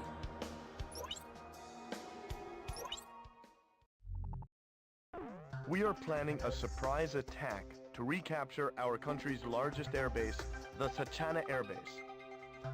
The base, with its large supply warehouses, is a crucial strategic point, as well as a vital supply channel. By securing Sachana Airbase, our forces will gain a necessary staging point for a combined Allied assault on the capital. At present, the Laysath Air Force is grounded, but they're mobilizing to aid ground forces fighting on the Kalana Steppes. The Skilla unit is also rumored to be stationed at Sachana Airbase. They are an elite team, highly skilled in anti-aircraft tactics. A head-on confrontation must be avoided at all costs. Of course. Therefore, we have devised a plan to penetrate deep into enemy territory and strike while their attention is still focused on the Kalana Steppes. A sweeping radar net lies between here and Sachana Airbase. However, by flying at an altitude of 1,000 feet, you should be able to make it through undetected. A sudden and precise strike on the base will greatly increase our chances of winning. 1,000 feet is pretty head-on low. confrontation. Okay. Penetrate. Oh, Mickle, the kill rate thing that I was talking about, you said those words definitely have meaning. It's like a mastery system. Legitimately, to get camos for your plane. Look, it's beautiful. That's what we unlocked for using the plane enough. It's the COD gold camo grind in Ace Combat. Think of it that way. Ooh. We're doing the MiG-29 next? Huge. Oh, I don't have the specials for it.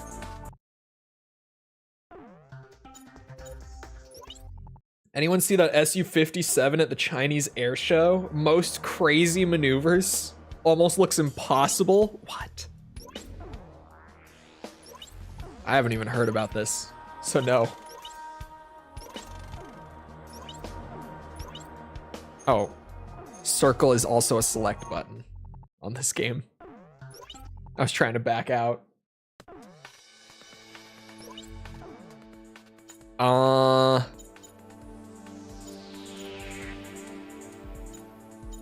I'm gonna take Sam's, even though I think this is mostly air to ground. It'll just make any air targets easier, and then I've got plenty of missiles for ground targets anyway. Avoid flying over enemy patrol boats on the river or you'll be spotted. Oh boy. Destroy them before that happens. I can fly below 1,000 feet. Don't even worry about it. Patrol boats, report. This is Patrol. Nothing out of the ordinary. It's a quiet night. Fuck that gunboat. Hey, look! I've never seen that fighter before. It couldn't be him. Patrol to Shit. command. Enemy aircraft. Shit. It's Aurelian. I thought I would be allowed to shoot them. All fighters, launch now. It's no good. We've been spotted by the enemy. We'll have to try again later. Please return to base. I thought I could shoot them at least. How are they gonna tell them that I'm here if they're dead? Avoid flying over enemy patrol boats on the river or you'll be spotted. Destroy them before that happens. I gotta go get. This is definitely gonna be an ace way out here. Arnett. For sure. Patrol boats, report. This is Patrol. Nothing out of the ordinary. It's a quiet night. Radar alert. We picked up a suspicious aircraft. It's Aurelian. Roger that. All fighters, launch now. What? No good. There was no radar there. The enemy. We'll have to I was try again watching. later. Please return to base. Hold on. Are they cheating? Avoid flying over enemy patrol boats on the river or you'll be spotted. Destroy them before that happens. Did I fly too high? Maybe I did that. Keep an eye on your HUD and avoid the enemy radar net. Patrol boats, report. This is Patrol. Nothing My replay is going, so I'm waiting. I might have flown too high.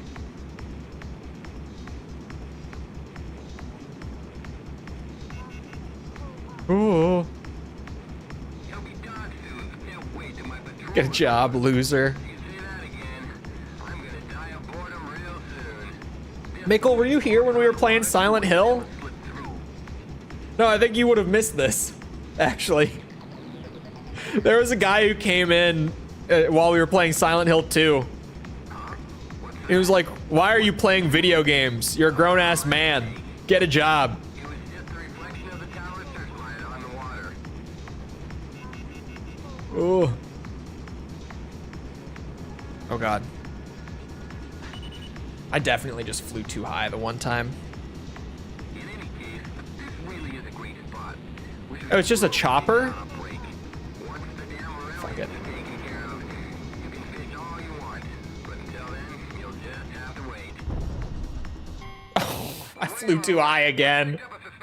I got carried away. I got carried away.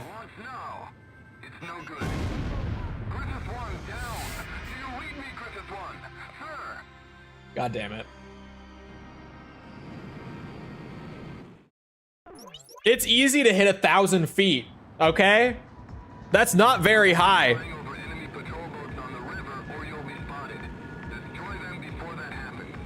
People are starting to tell me that adults shouldn't use Discord. Not using Discord is crazy. My old job used Discord, like, for calls. Like, I had a work Discord account.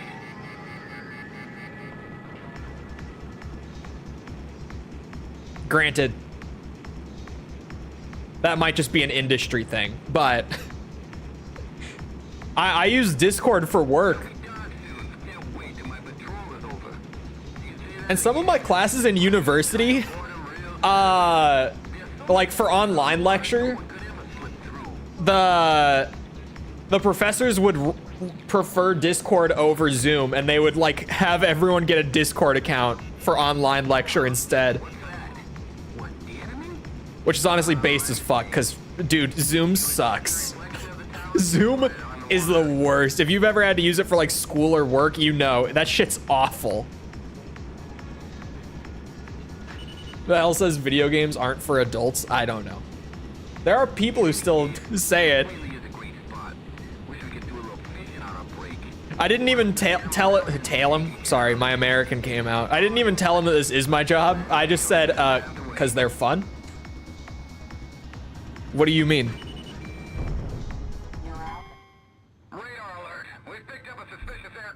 Look, chat. Is it worse than MS Teams? Yes. Zoom is worse than MS Teams.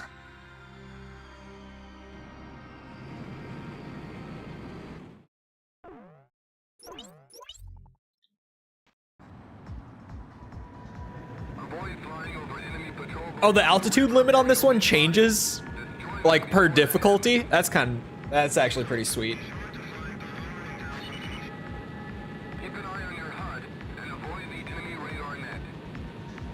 We use MS Teams at work. MS Teams is pretty bad. I had to use it for a couple classes in university.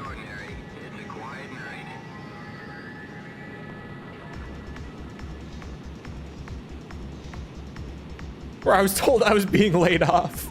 Sounds about right. You only get the Zoom call. I was like, can we use Discord? Yeah, I had Discord for work, and it was way better. But hey, at least you don't have to use Zoom. You got that much going for you. I need to watch my altitude, like, really closely this time. I gotta be careful.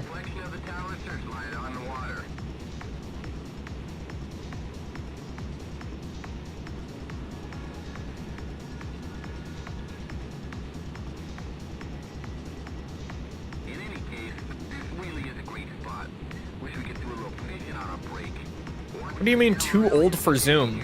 And not MS Teams?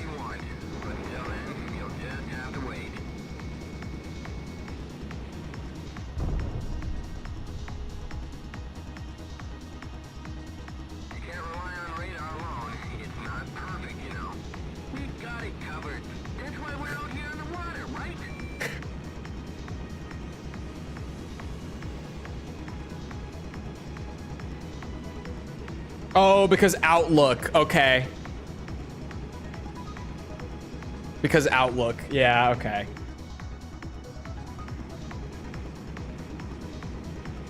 I hate Outlook too. My work email was Outlook. Hated it. Which was kind of weird. We had a... Yeah, anyway. Never mind. I was about to say too much. Get my ass sued. Still like... Hold on. It's 2024. Still 3 more years of NDA.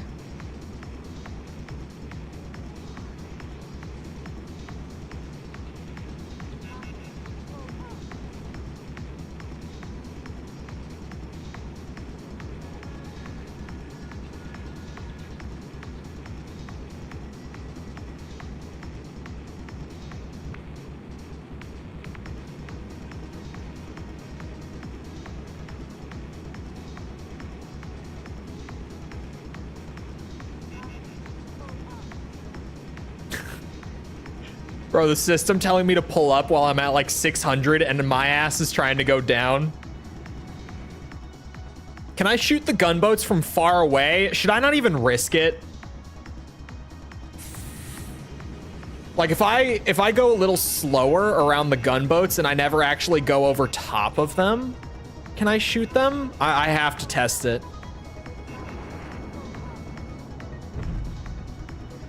That's how you do it. Okay. It's because I was going too fast before.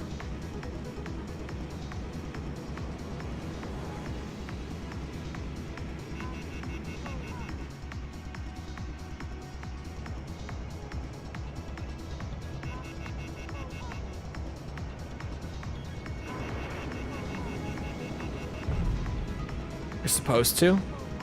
I came back over here because there was a lot more wiggle room to like fly around them. But I guess you can just shoot them. But if you zoom too fast,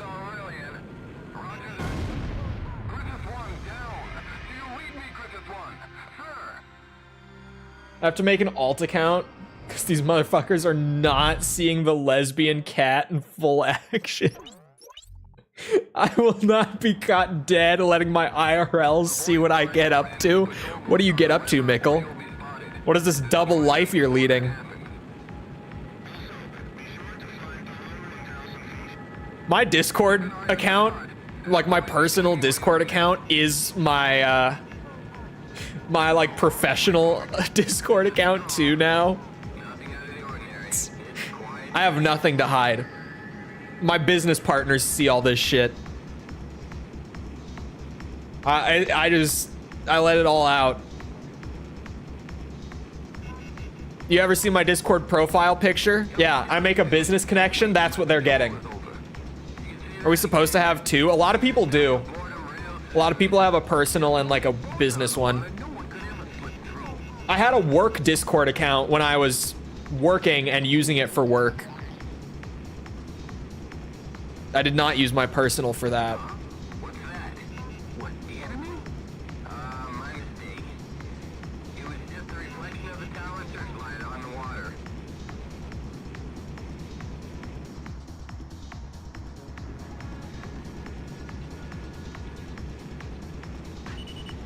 This time. I'm gonna take the faster route this time too, now that I know I can shoot the boats.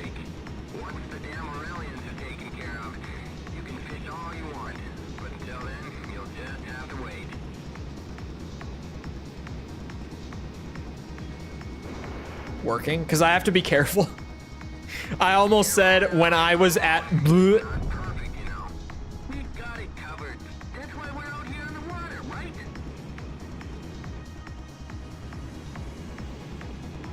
Cole does a secret job. Man, I wish.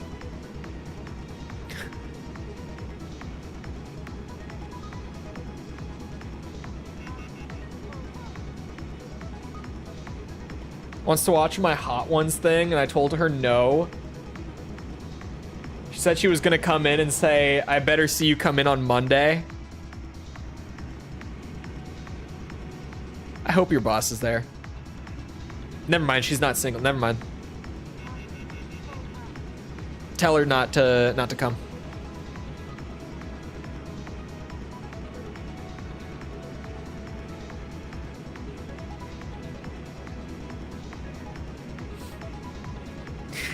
I was gonna put the moves on your boss again.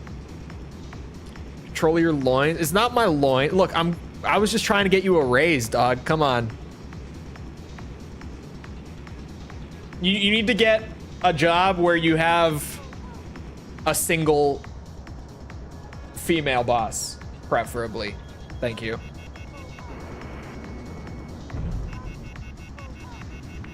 tag maxing his base.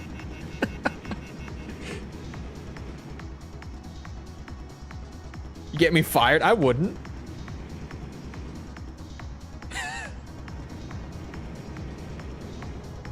Male one that's cute.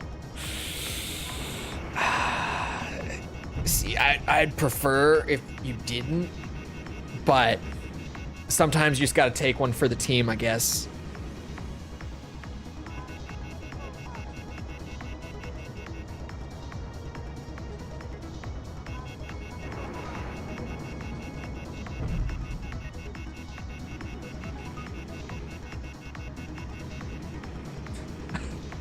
I could do it. I'm not gonna like it, but I could do it. Maybe. I don't know if I could. I could at least try. I could at least give it my best shot.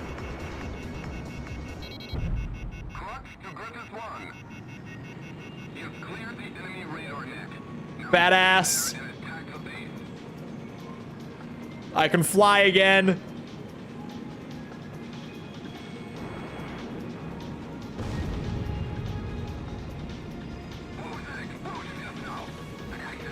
Don't worry about it.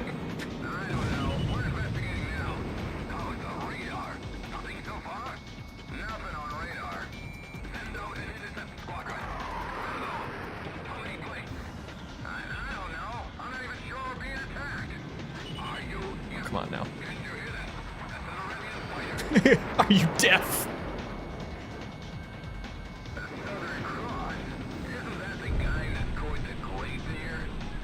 Yes.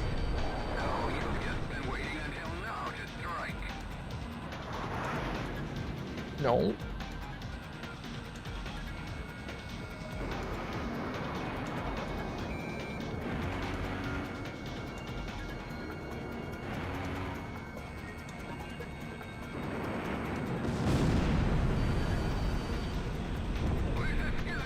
What happened to your fat plane, the beefy? I got it done. I don't need to use it anymore, thankfully.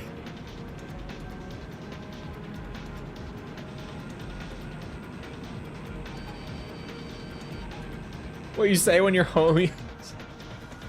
Try. Mickle. What do you mean take one for the team? To get false the raise.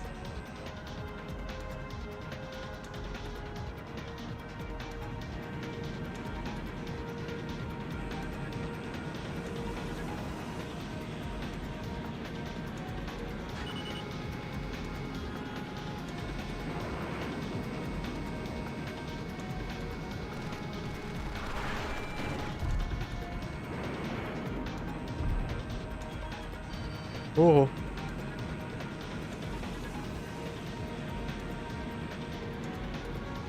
Just thinking ahead. Yep.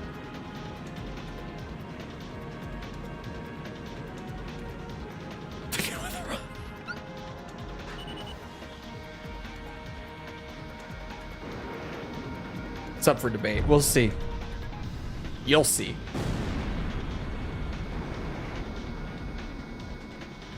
There are times when thinking with that head is the right move. I believe that this is one of those times. That is all.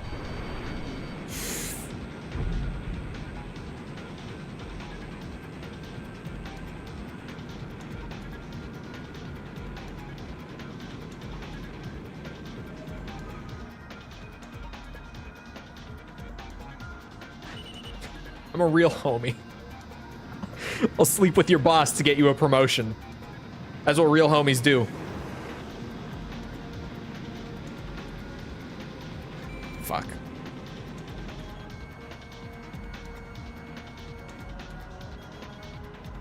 Come on.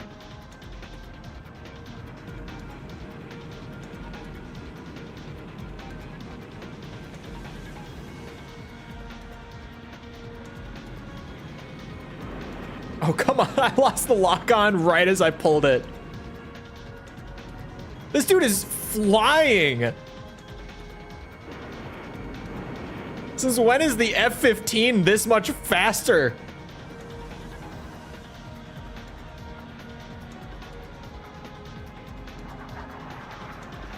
Fuck this.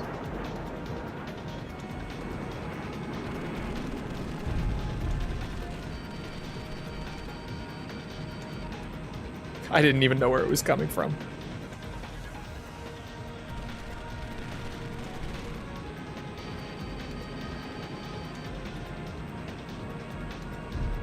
Known to be really fast, so is this thing!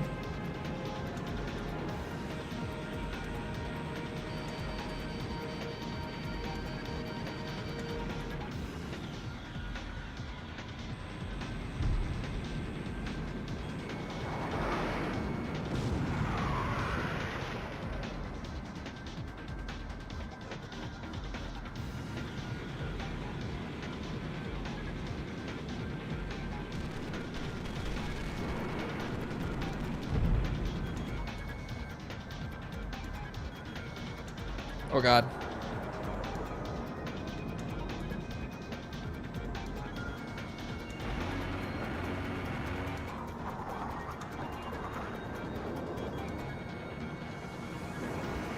Shit. Go.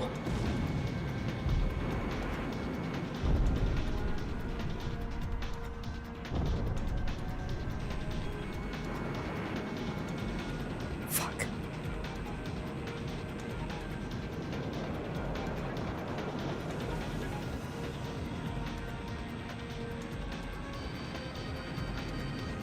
Ooh, that one was a little scary.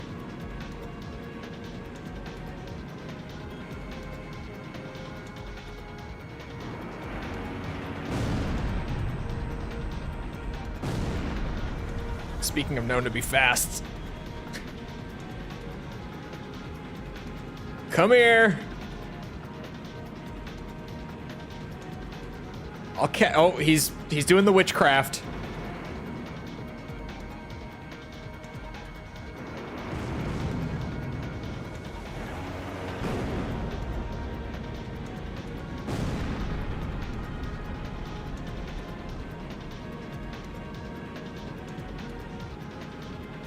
One of the fastest jets ever made. Is it?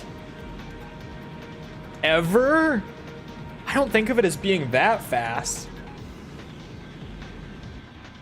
Clearly, I need to go back to the drawing board on my plane lore.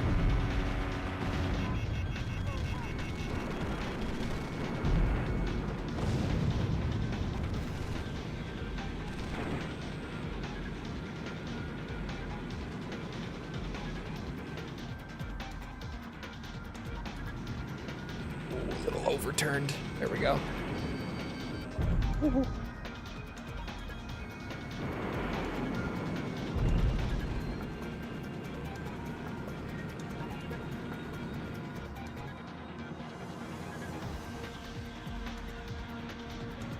So yeah, it's fast. God damn it.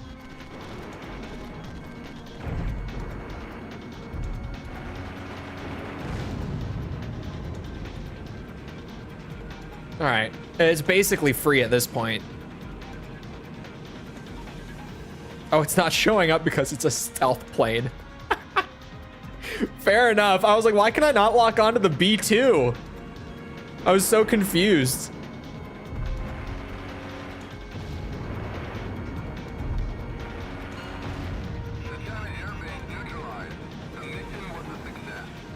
The 2.5?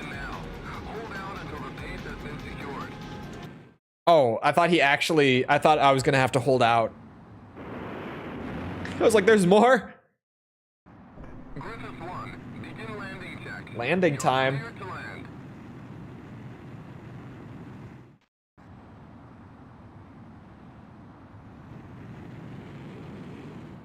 Oh, whoa. My brain mixed up the buttons for a second. 3 miles to touchdown. We got stuck with one of the best planes ever made as a result. That's wild. 2 miles to touchdown.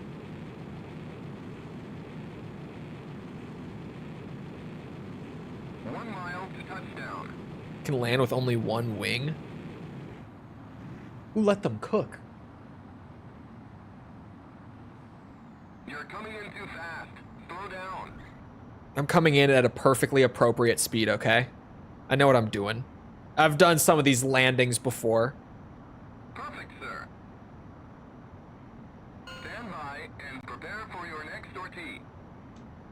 It's how Solo Wing got his name.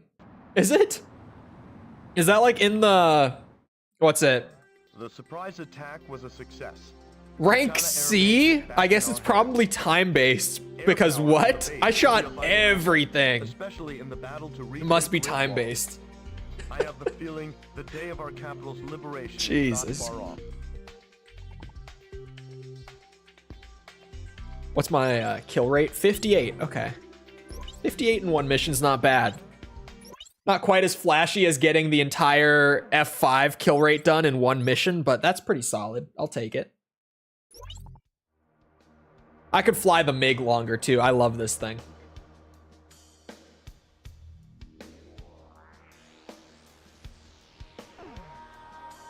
So then, okay, that changes to 8B, and that'll stay 8B, right? There's no AC, or AC, 8C. So let me grab the 11A just in case it switches over. Are 37% of people just trolls, or do y'all actually like Assault Horizon? Probably a mix of both. With enough power to effectively blanket the capital and all surrounding areas. The station is also blocking our ability to observe enemy activity in Monte Breeze. Responsibility for taking care of the jamming station before it further interferes with the war effort has fallen into our hands. This will be the easier version of this mission, right? AA guns provide the Never-a-Jammer with a formidable defense. The high-performance SANs are difficult to avoid, even for the most advanced aircraft. I appreciate it as a non-Ace Combat title. I appreciate it as an Ace Combat title, just like a really wacky spin-off, though. You The know? high-performance AA guns are also capable of shooting bombs and even long-range missiles out of the sky. We must first deal with this threat before we can move in for an attack. Call of Duty on the Assault facility Horizon. itself. It's not the best, but like, We it's must destroy fun. the electric power transmitter that is providing them with energy. It's like genuinely a fun game to play. Not for a super long time. It'll definitely get old, but like, it's fun. Output will be displayed on your HUD. I can't not enjoy going into DFM and letting the machine gun rip and just watching like all the scrap and oil fly off of the plane, like onto the camera and stuff. It's just, it's good, stupid, like action game fun. I appreciate that. It's like a Resident Evil 6. I say this all the time. I kind of love Resident Evil 6 nowadays. Because looking back, it's like, oh yeah, this is that one time that they just got way too silly while they were in the kitchen. Like, way too silly. Now that we've course corrected, though, I can appreciate it. It's the same thing with Assault Horizon. Like, now that Ace Combat 7 exists, I can appreciate Assault Horizon. Because clearly they got the memo that people didn't like that. Like, we're not going to get that again. It's just a one-off at this point. And as a one-off, I appreciate it. Oh. Man, it's a little more particular than the refueling in 0 and 5. Perfect, sir. Commencing refueling. DFM was really cool. It looks really cool. Obviously, a lot of people don't like that there are certain targets in the mission that you have to use it on. But honestly, I never even noticed during my playthrough that it was required because I was just using it anyway. Because it's fun to use.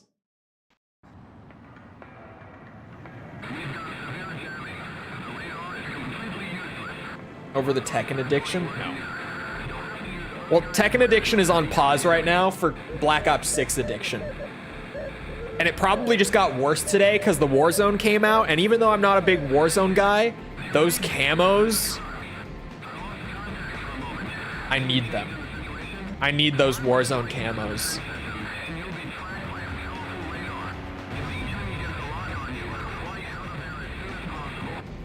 Yeah.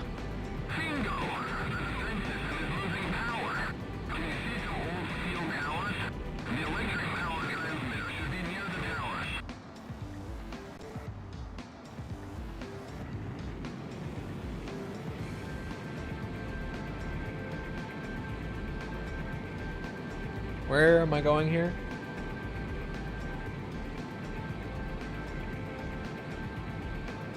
Where exactly are we going?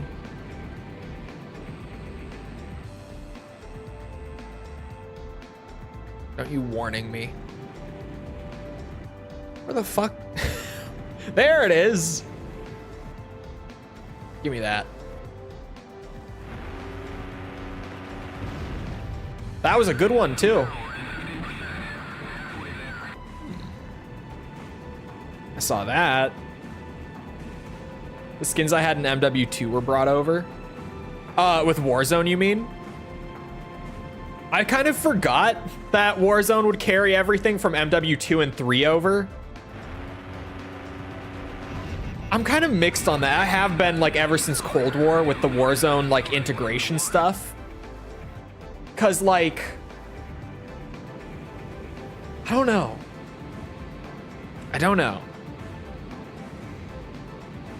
I can't pap the gun because it turns. Mikkel, have you started on your GS45? Speaking of, have you at least started on it? Because you should really spread that out over a few matches. You should not do that all at once. You should be spreading out the GS45. Okay, it's been done. Good. Because fuck those headshots. Fuck them. You did it in one sitting? You made it so much worse than it needed to be. Why would you do that?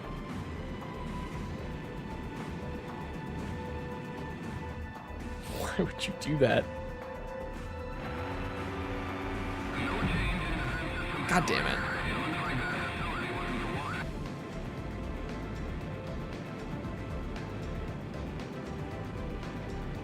By the lights? So this one isn't connected?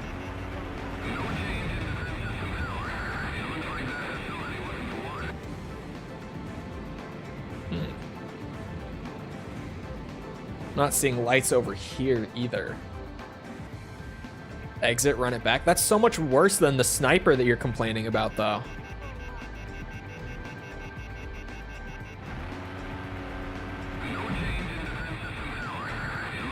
Run Liberty? Oh, I have been doing it on Terminus.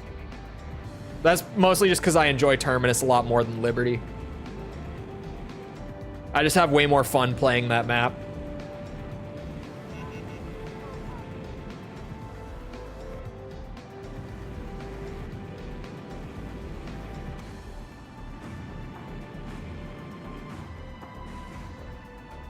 Not seeing any lights. Oh wait, no, that light. Oh. Okay. I was looking like on the towers.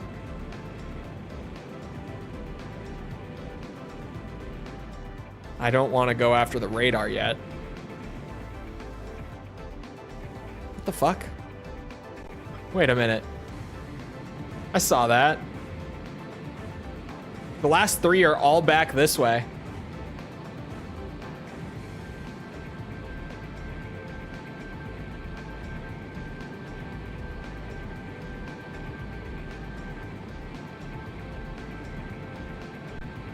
What is Dan to Dan?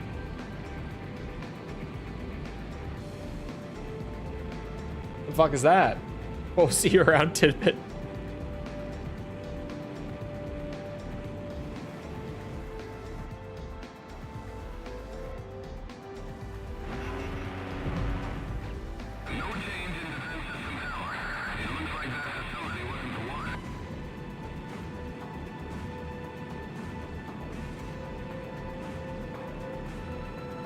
Where is this last one?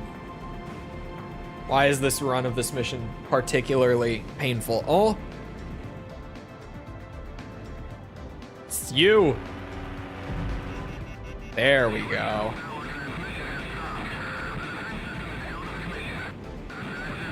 Gets his balls stolen by a spooky ghost grandma? None of what I said is untrue. It's a romance?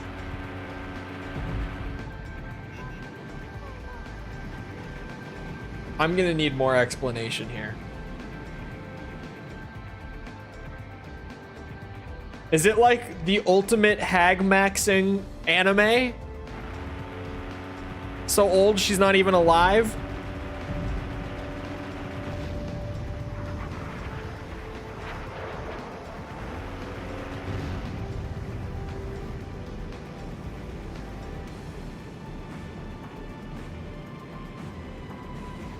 Goodbye, Mikkel. The romance isn't with the grandma. So what's the relevance of him losing his balls?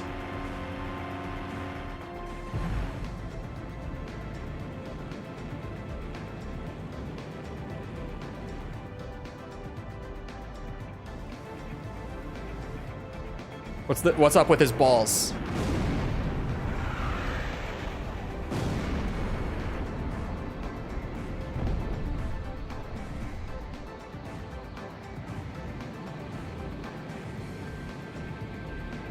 You'll just have to watch it? No, I gotta watch the Yakuza Amazon series, or more accurately, I have to suffer through the rest of it.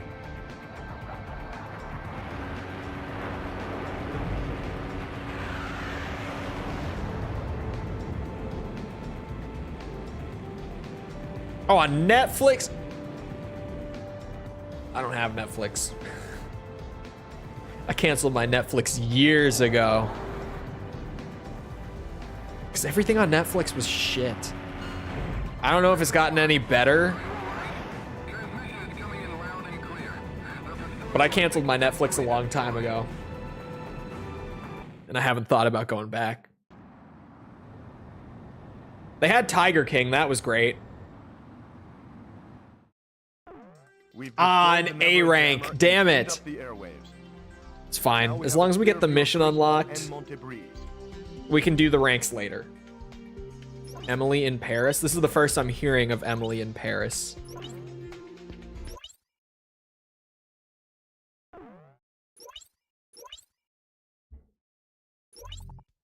What is Emily in Paris? Emergency transmission. Enemy troops from the Kalana Steppes have invaded Santa Elva and are moving to reclaim the city. The people are in a state of panic. Our supply lines have been cut right under our noses. Signs of enemy movement have been confirmed on other fronts as well. We've succeeded in ending radar It's for The Witcher and Castlevania. This has allowed us to get a I haven't watched clear picture of Castlevania. degrees. I heard that was Leysap good. Forces have produced a new type of weapon and are making preparations to transport it to Griswold. Although the advance unit has already reached the capital, there's still time to stop the backup units. Oh, it's a time-based one again. Okay. What mission are you? There's a 7C? Do I have 7C? I didn't know there was a 7C. Hold on now.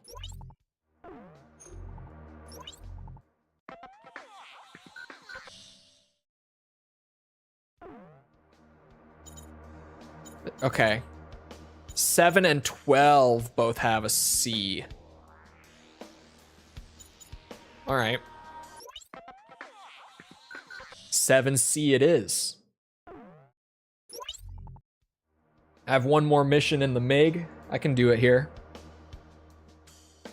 Emergency Oh, God damn it. although The overlapping lines. That was beautiful. a band of Leysap stragglers found A show to themselves watch in with a girl that military enjoys band chick and flicks. launched an Oh, assault okay. by Santa Elva. The problem is that this particular band of stragglers is composed of members of the Biological Warfare Special Forces Hamlet Unit, who are in possession of the chemical agent cyanocrin. Although their numbers are too few to pose a major threat, the cyanocrin they're carrying is enough to wipe out an entire city. What game am I playing? Prepare for sortie. In the event that the enemy uses cyanocrin, a neutralization agent will have to be deployed to prevent the toxin from spreading. An agent has been prepared for this situation. However, due to time constraints, we had to make do with a rather unstable delivery device. If too much force is applied, there is a high probability that the container will rupture, resulting in an explosion. You will need to avoid over-accelerating or turning sharply until we are certain the chemical agent is no longer a threat. All special weapons during this mission will be equipped with a neutralizing agent. Oh god. Please take the necessary precautions.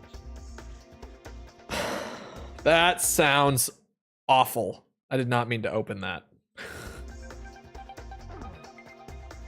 Okay.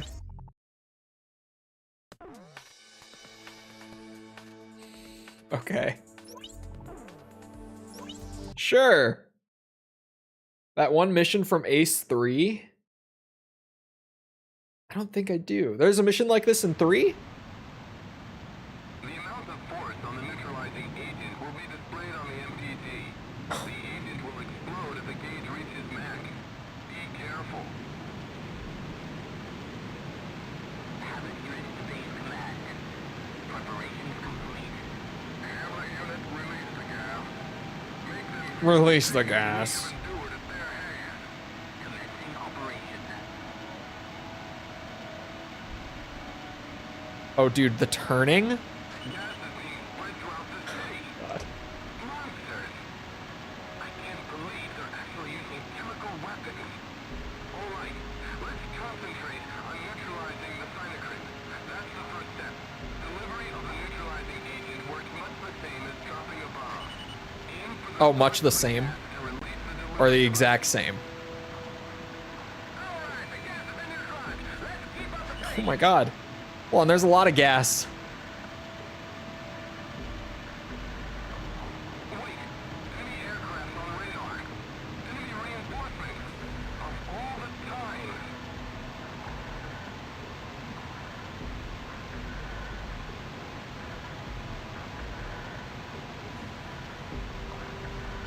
There we go. So that's the nemesis we've been hearing about. That's some pretty weak flying. Well, Tells you how much rumors are worth. I'll put the loser out of his misery. Damn it, he escaped.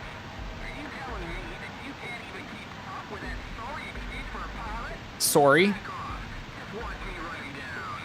Ground forces here. Take care of the side of grid for us. We'll concentrate on evacuating the citizens. Here comes the gas again. How long is it going to last?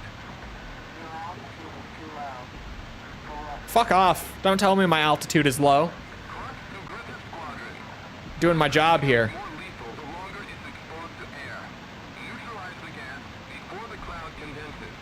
Griffith Squadron, what are you doing? Hurry up and neutralize the gas! Alright, I'm taking the rear. Take your time. It's not very often you get such an easy target. Griffith 1, the chemical toxin is spreading. Please, hurry!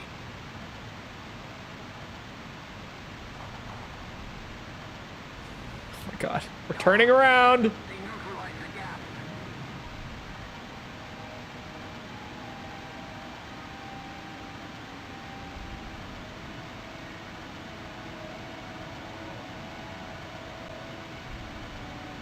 This honestly isn't that bad.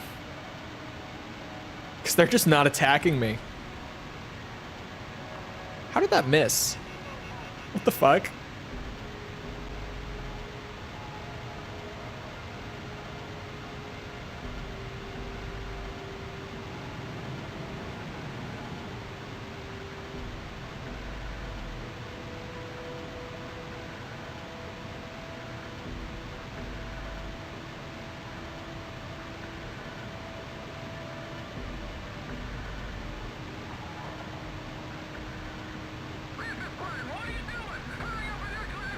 Working on it.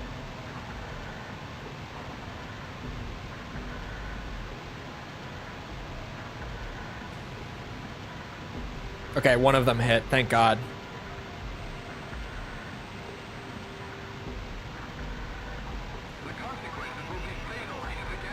Huh? That's bullshit.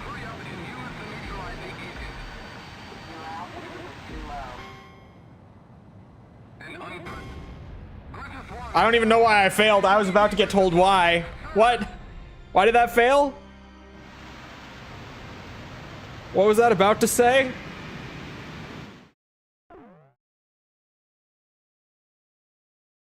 Oh. There's an invisible time limit. Killed too many citizens. The amount of force on the neutralizing agent will be displayed on the Okay. The agent will explode if the gauge reaches max. I have to have been near the end there. Habit reached base command. Preparations complete. Hammer unit, release the gas. Make them feel the The special bomb can blow you up too. commencing operation. It's a solid idea, certainly. And I'm assuming this is the most strict the timer ever is. Because ace mode, and apparently that affects it in X. Chemical weapons. All right, let's concentrate on neutralizing the cyanide. That's the first step.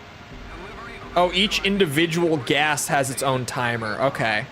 aim for the source of the gas and release the delivery device. Where the fuck is that one going? Okay, I guess that's fine. Let's keep up the pace. As long as it works. Wait, enemy aircraft on the radar. Enemy reinforcements. All the time.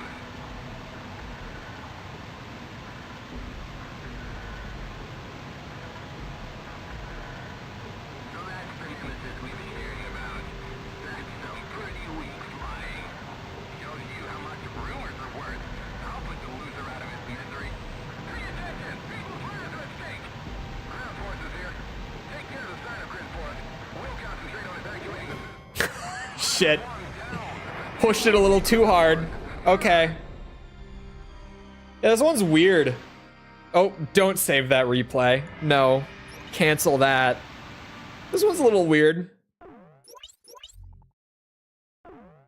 Certainly. The amount of force Doesn't seem that bad once I get a feel for it. MPG. The agent will explode if the gauge reaches max. I shouldn't have gone for the Immelman. That was a bad idea. Habit unit to base command. Preparations complete. Hammer unit, release the gas. Make them Release the gas. have endured at their hands. Commencing operation.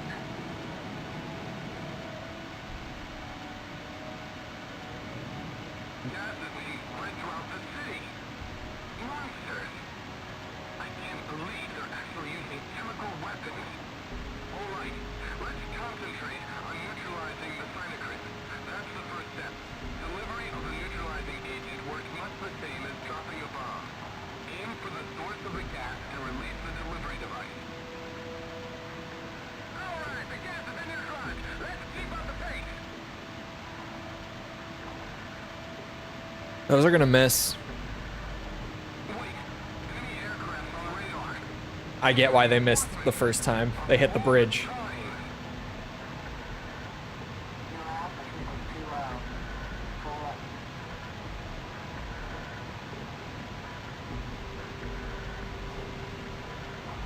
So that's the nemesis we've been hearing about. That's some pretty weak flying. Shows you how much rumors are worth. I'll put the loser out of his misery. Ground forces here. Take care of the cyanide for us. We'll Miss my ass. Like like I see the cloud. It obviously didn't hit that. Griffith 1, come in. Oh no, he's Okay, maybe this does suck. No, don't. Oh my god, no. Don't save that replay.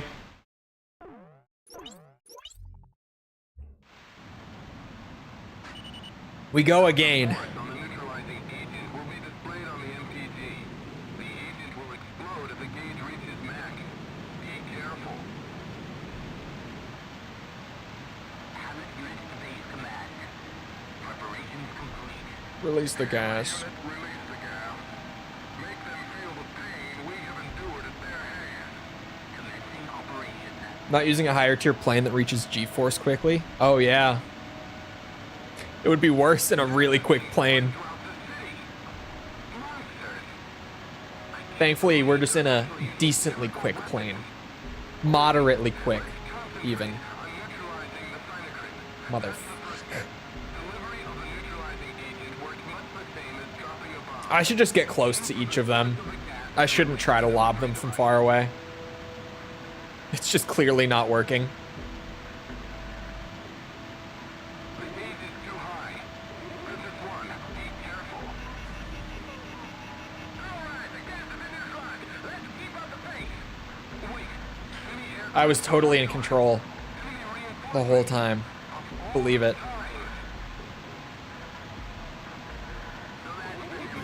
Oh, I hit the brakes. I hit the brakes.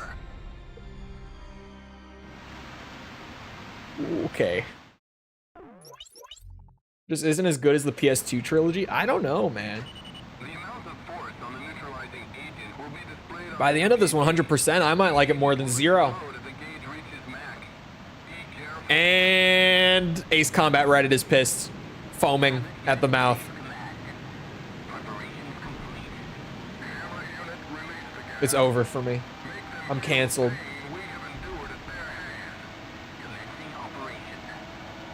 Genuinely, the 100% of 0 though fucking sucks. It's a miserable game to fully complete.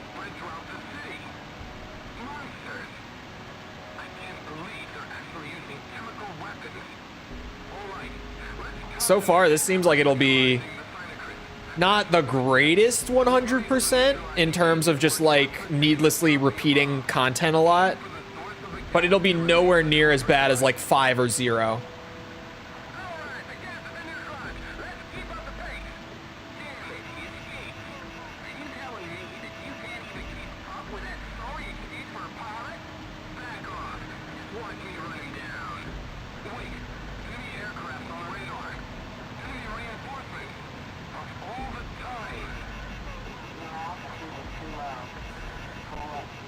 Oh my god, I have to turn around again.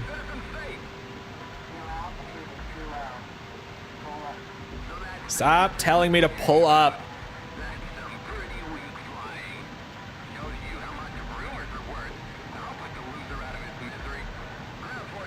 Let's see if one of those hit.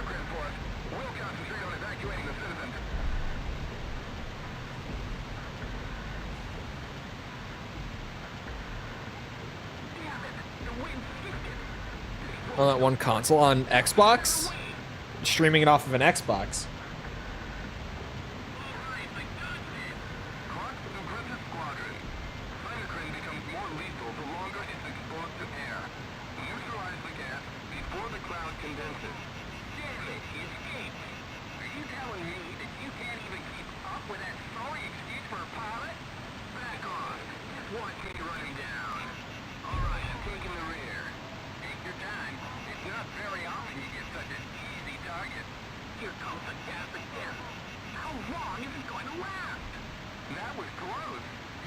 Oh, on the DS? On, oh, what's it called? Citra, that's what it's called. On Citra.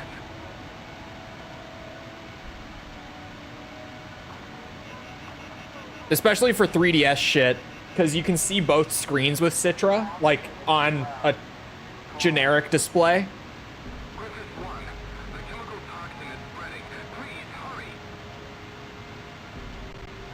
Okay.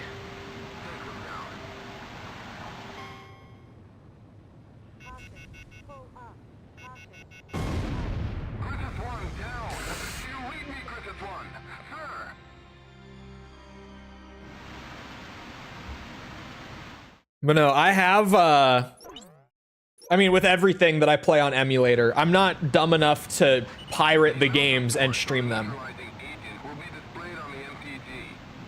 Unlike that one guy who's getting wrecked by Nintendo right now, but he's a special kind of stupid, that guy. I saw some people on Twitter who were like, oh my god, I can't believe Nintendo is suing streamers over just playing emulated games. But they clearly didn't even like read the story. Because that guy was streaming like leaked Nintendo first party titles on emulators before they were even out. Like, he was streaming, like, Tears of the Kingdom 2 weeks beforehand on an emulator. He was streaming, like, the new Mario and Luigi game early on an emulator. That's not even just playing the games on emulator and pirating them. That's a whole other step where they were games that weren't even out yet. And he was just fucking blasting that shit on main, just streaming it on, like, YouTube and Twitch. Fucking dipshit.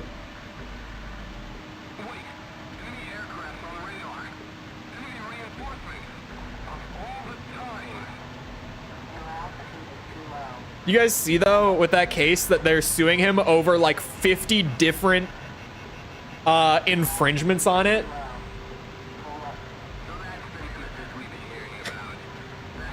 Wild. Because 50 different infringements across like 20 different games since like 2021. Like they've known that he's been doing that and they've just been watching him and building up this giant case against this guy. And now they're just throwing the whole goddamn book at him. Just whoosh. Here, take it. He's so boned. Like he's so screwed. There's no way out of that for him. But like also deserved. What's wrong with you? What did you think was gonna happen?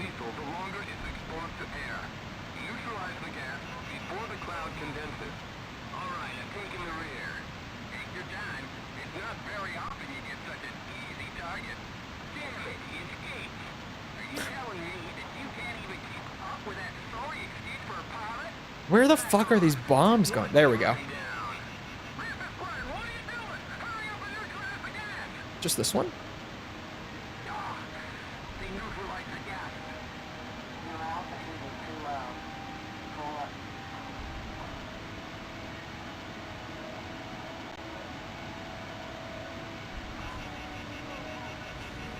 Oh, fuck.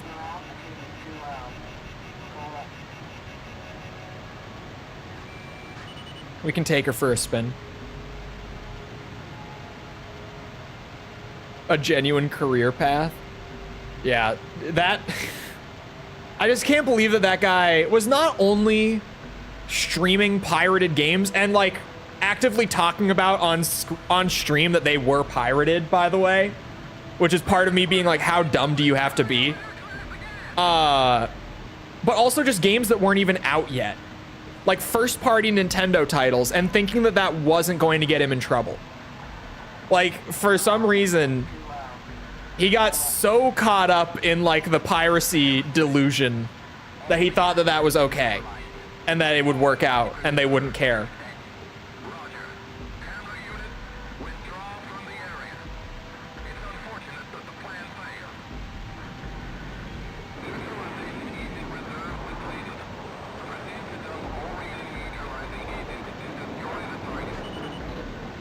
Oh, okay, it automatically dumps it. Thank God.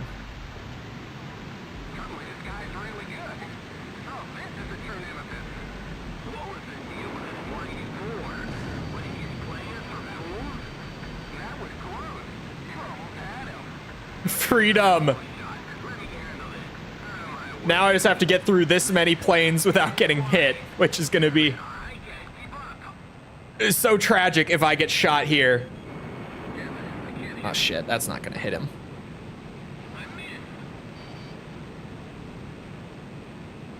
Where'd he just go? There he is. This ace. Him being in a stealth plane makes this particularly brutal.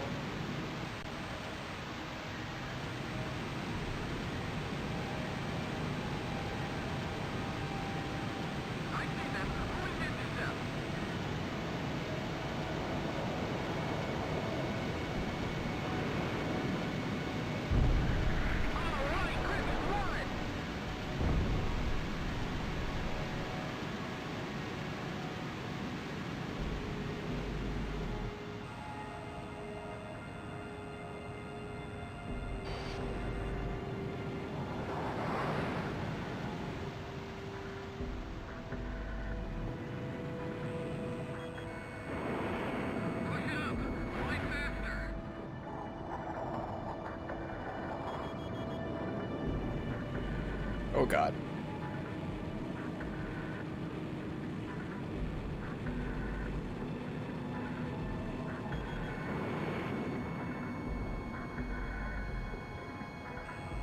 Help me! He's right behind me! I can't avoid them all. He's dead.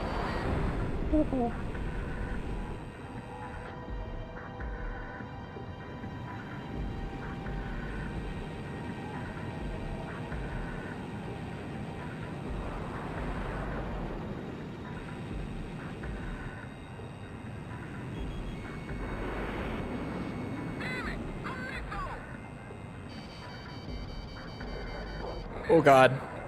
Hold on. Give it a good old circle.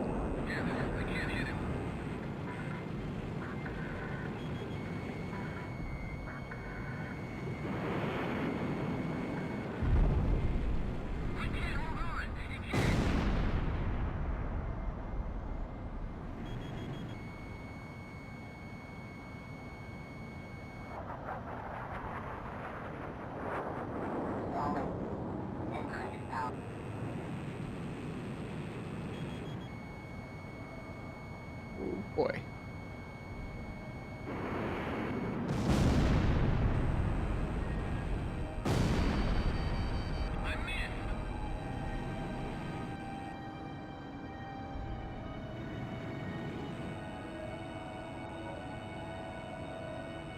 Wait for it.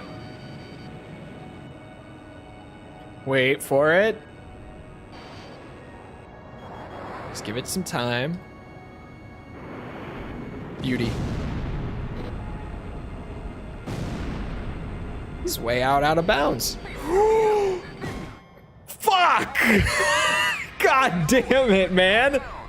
I knew as soon as I heard that alarm, he was so close behind me. Fuck. Fuck. Why? This game. Distracted for a second. I stopped messing around with that guy for a second. I get shot. Flawless mission otherwise. And that's all it takes. This brand new prototype car model never seen before. Let's go drive it around town without the higher ups seeing us sneak out. So stupid. It's so dumb that he thought that would be fine.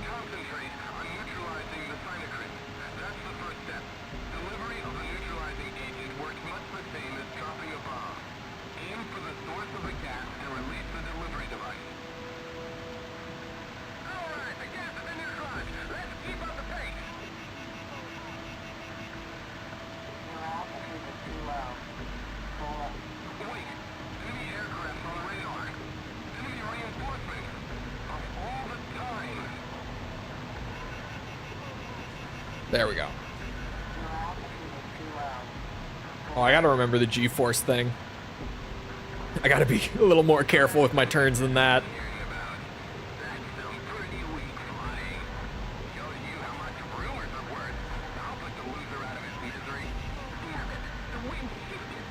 Thankfully, they give you 99 of these, so you can just fucking spam them out.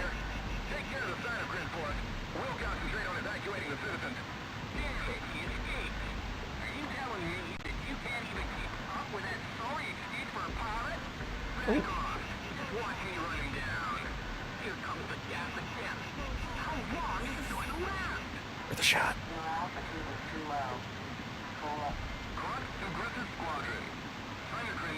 This is not gonna work.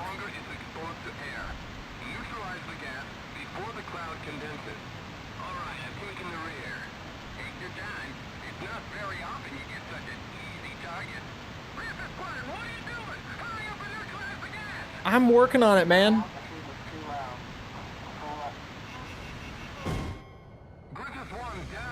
I flew too close to the sun. Mowed the lawn there, and then I tried to do it again. There was a building in the way. I couldn't see the building through the gas cloud. That was the issue with that one.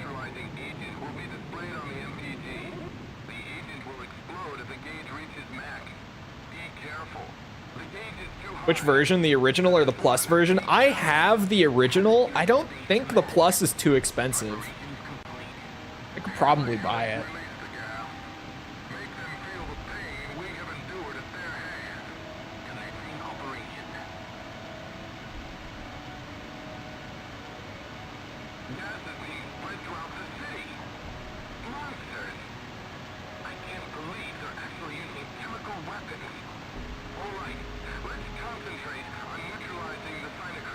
One of those has to hit it, right? Really? 4 of them? 4 of them missed like that? Maybe I really should get in closer before releasing them. I should listen to my own advice. I'm back? What do you mean you're back? That wasn't long. Although I guess if it's anime and it's weekly, it's only 20 minutes, right? Tried real hard to get me to cry. Did he get his balls back? Was it emotional?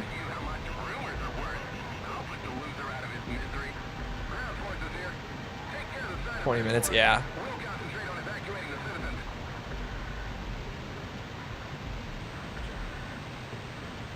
I don't like that warning.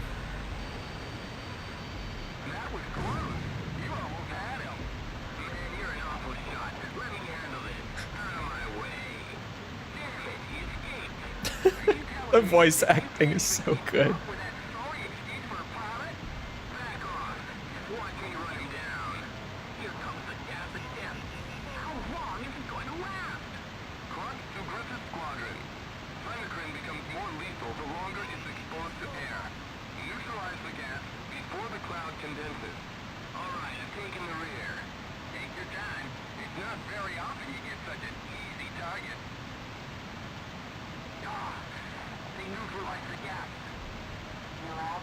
Next 3 episodes of Arcane come out in a few days. Oh, they're doing Arcane right now? Arcane is running right now?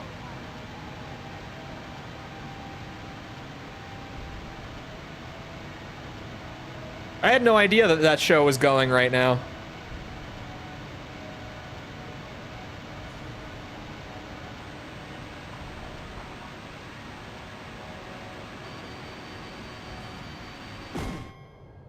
See, that's just bullshit.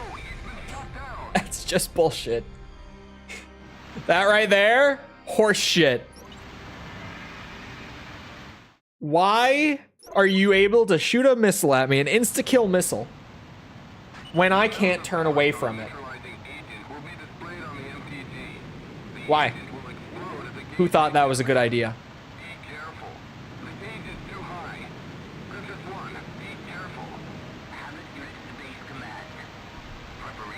Season 2 is out. I never got hooked on the first season because, like, it's fine. I didn't mind it, but I have 0 attachment to League, like, at all. And I know that a lot of people like Arcane who don't like League, but I don't know. I wasn't hooked on it. But I'm also known to be really picky about, like, TV and movies, because I'm really picky. I'm such a gamer that TV and movies, unless they're really good, I'm not too big on them. I know absolutely nothing about League and loved it. Yeah, a lot of people I know were in that same boat. He has to see this. Has to see me suffer through this. This isn't even, like, difficult, like, good difficult. This is just, what the fuck, difficult. Like, who thought this was okay? Ooh, that was a weird stutter. I shouldn't have fired 2 bombs. The first one was perfectly fine. I had to try.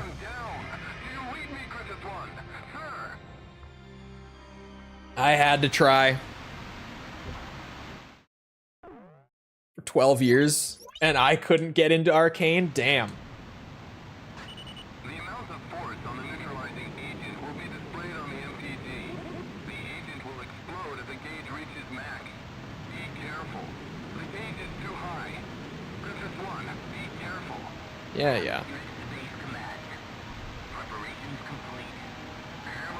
Took me a while, man. This on Ace is not... I should have done this the first time, if only I had known.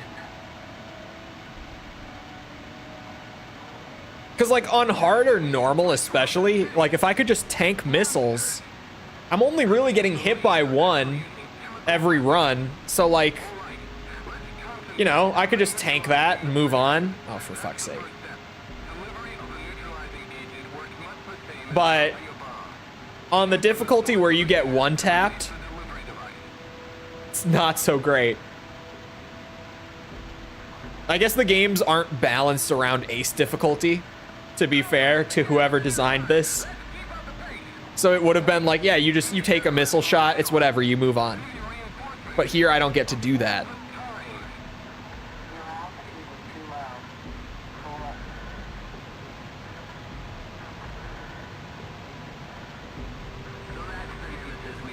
Miss, motherfucker!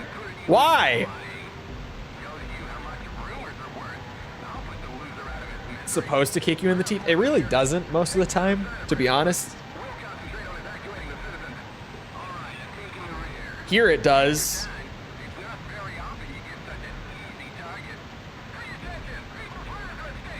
This mission is like some Halo 2 Legendary.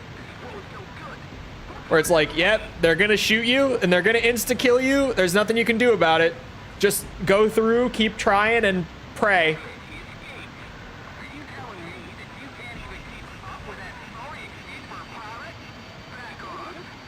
Oh my god, it missed.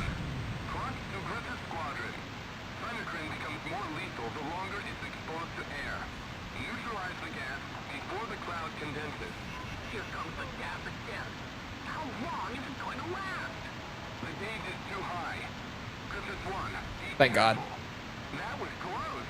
You almost had him. Man, you're an awful shot. Let me handle it. Out of my way. Ah, they neutralized the gas. Your altitude is too low. Pull up.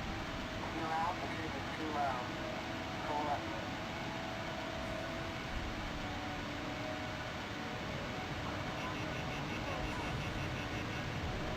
Your altitude is too low. Pull up.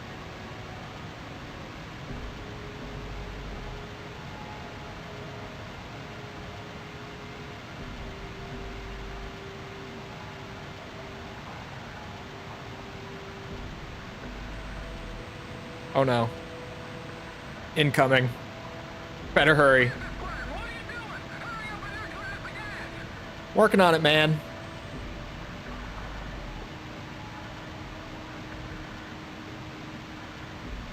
Oh, thank God.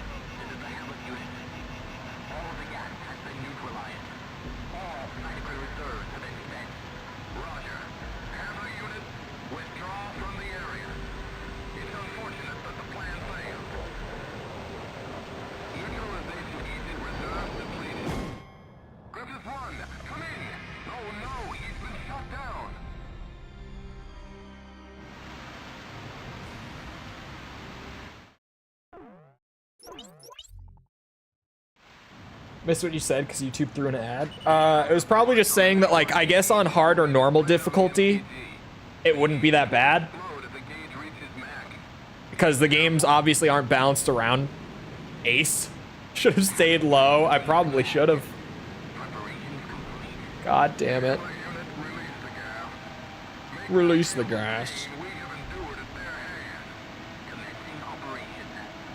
Fuck's sake.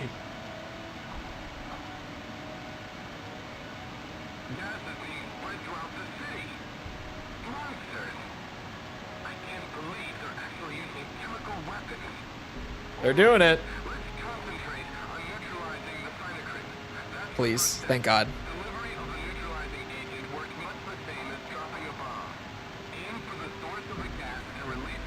Man, it's really particular too. Oh my God, that was an actual miss.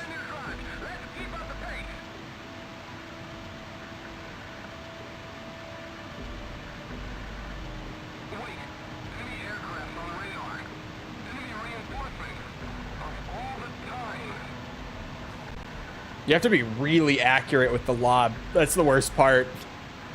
That's not the worst part. It's part of this shit sucks.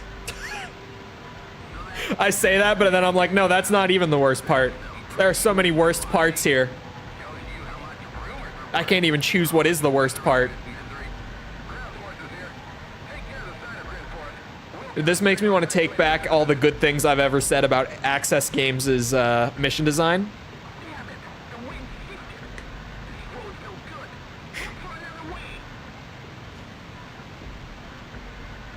aren't as accurate as they are in other games. They're about the same, honestly, like at least feel-wise, but I guess I don't use bombs that often. It's just, you have to hit them like right on the cloud to actually hit them in this mission. Like you can't just get generally near them. You have to hit them like right at the source. Which when you're on a timer and your turn radius is limited and everything, that's a problem. It's a big problem.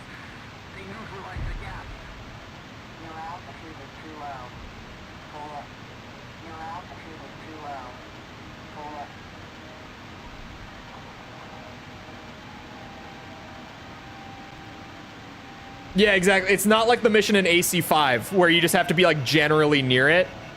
You have to hit like right on it here. Isn't bombing in this game just harder? I haven't noticed it feeling any harder. Like even here, it feels like it's accurate enough that if I was using normal bombs, I would be hitting them. But either like the mission is just asking too much of me in terms of accuracy, or maybe the explosion radius on these is just super small. I almost blew myself up. It's one or the other, for sure. Something's causing it. There we go. Let me fly. Let me fly. Please.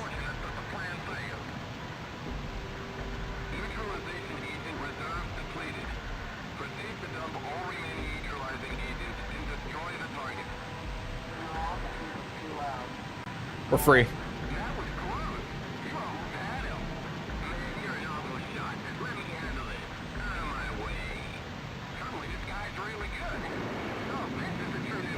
Oh my God.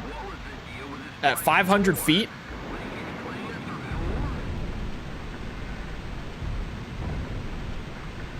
A sucker for challenges. I am when I'm not getting one shot in the ass and I can't fly away from it.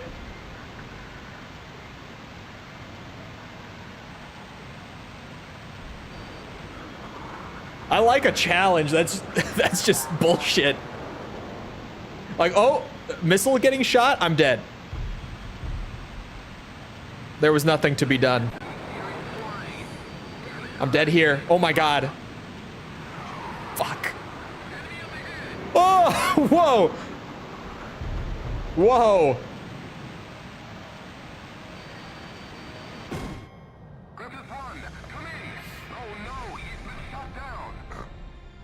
Shit me. Okay. We do it again.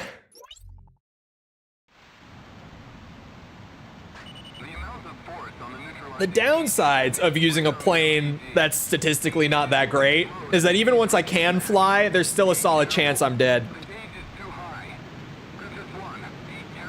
Upside is it's like it builds G-force more slowly. But yeah. I'm not free just because I get the bombs done.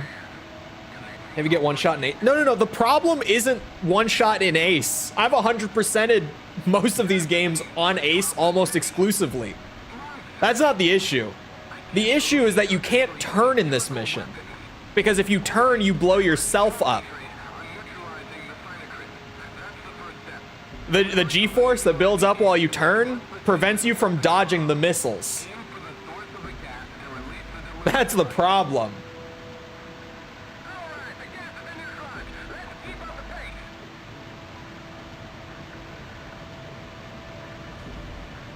Oh my God.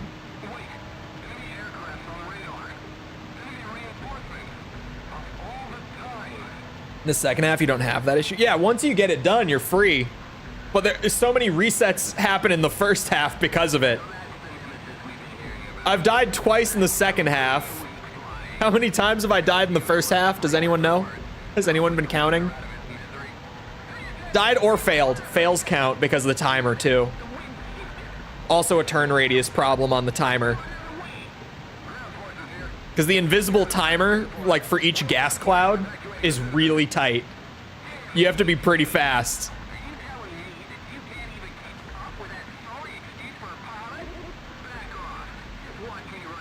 More than once. Definitely more than once. At least 5 or 6. Definitely, I would say more than 5 or 6.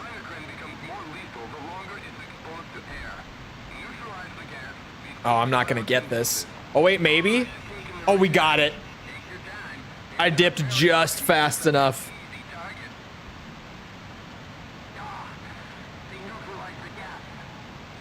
Gah! They neutralized the gas! I'm dead.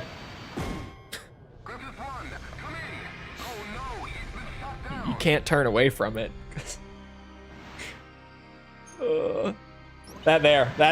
That's what I'm complaining about. That's what I was talking about. Fuck's sake. The amount of force on the neutralizing agent will be displayed on the MPG. The agent will explode if the gauge reaches max. Be careful. Have it reached base command. Preparation is complete. Hammer unit, release the gas. Release the gas. We have endured a The dialogue in this mission helps, at least. The dialogue being so goofy on this mission is keeping me sane.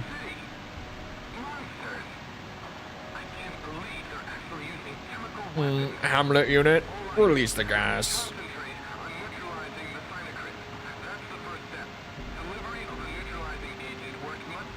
Oh shit, it's this way? Usable flares aren't a thing until Assault Horizon. Hey, just another reason Assault Horizon's the GOAT, right, chat? Greatest ever made. Greatest Ace Combat. Probably the greatest flight combat game ever made. I would say.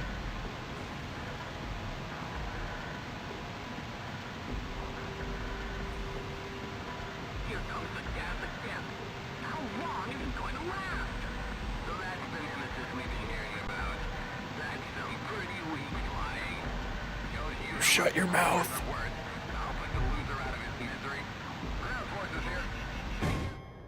That bomb missed. We were gonna fail. Fuck.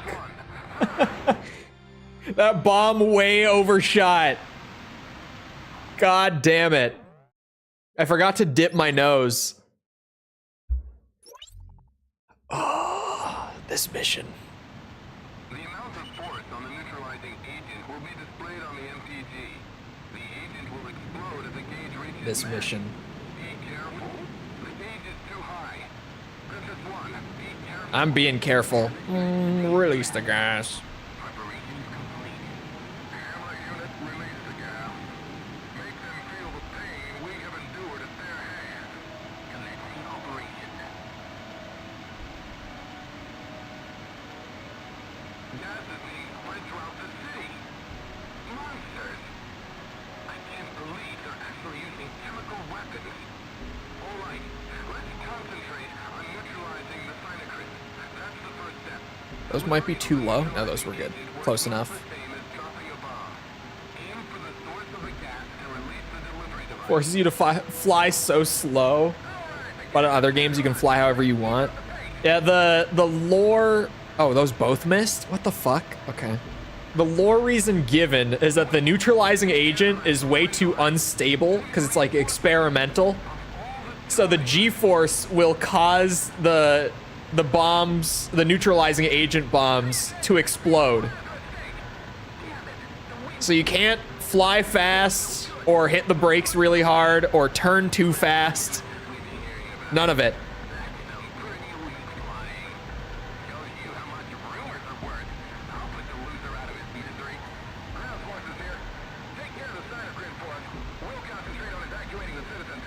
Oh, beautiful.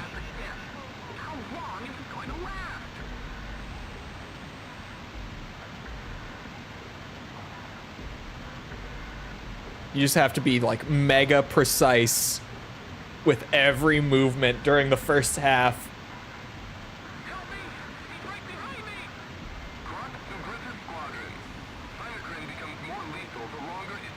I know. Yeah. One right here. I'm gonna have to turn. Take your time. It's not very often you get such an easy target.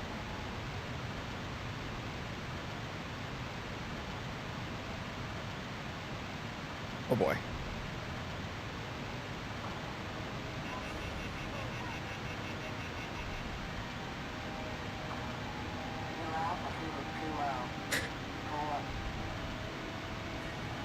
My altitude is too low. I'm hurrying up as much as I can reasonably hurry up. Oh, thank God. This is the Hamlet unit. All of the gas has been neutralized.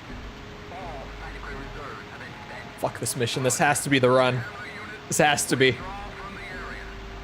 It's unfortunate that the plan failed. Neutralization agent reserves depleted. Proceed to dump all remaining neutralizing agents and destroy the target.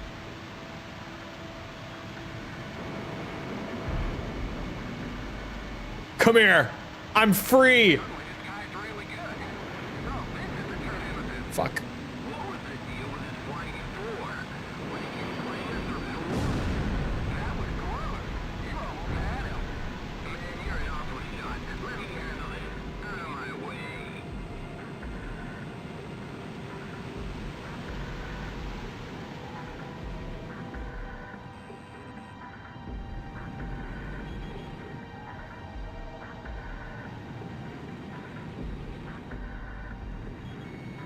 What the fuck? He did the thing. He did the fucking weird Ace Combat X slamming the brakes faster than his normal thing. I swear it's real. So many people have had no clue what I'm talking about when I say it, but that was one of them. He decelerates, like they decelerate so quickly that they kind of like rubber band a little bit. They just instantly change speed. There's no like smooth deceleration or anything. It's weird. And it happens a lot in this game for some reason. Warning! Missile! Missile!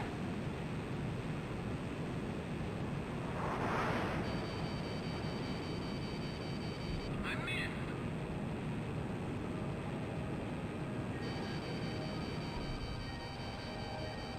Missile shot trashed.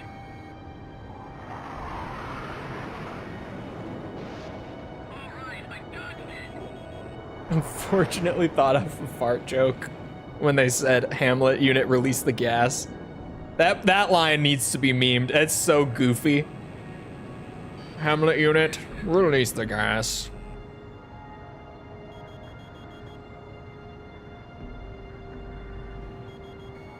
Sounds like a Saturday morning cartoon villain when he says it. It is time. Commence the plan, release the gas.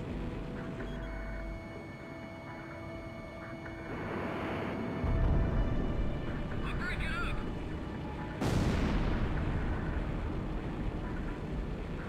It's no use. This guy's unreachable. Come here. You're the last one. Maybe not. 2 more? How many are there? The Hamlet unit was never supposed to be this big.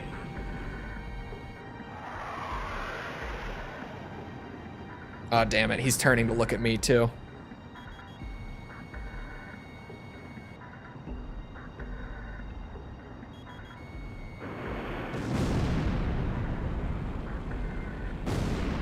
The next AC after this one? 6. I had to think for a second.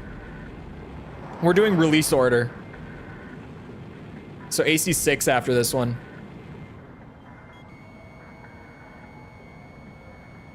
Help me! He's right behind me! Although this one has about 100 S ranks to do. So we'll probably still be here for a bit. It's nothing on AC 0's like 250 S ranks. It's more akin to like AC 5 S ranks. Oh, and it's an S rank. Beautiful. I never have to play that mission on Ace again. That's what I was hoping for. I was like, as long as it's an S at the end, I never have to do this on Ace again.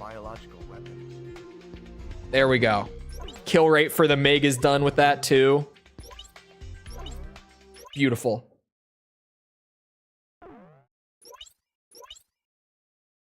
$7C.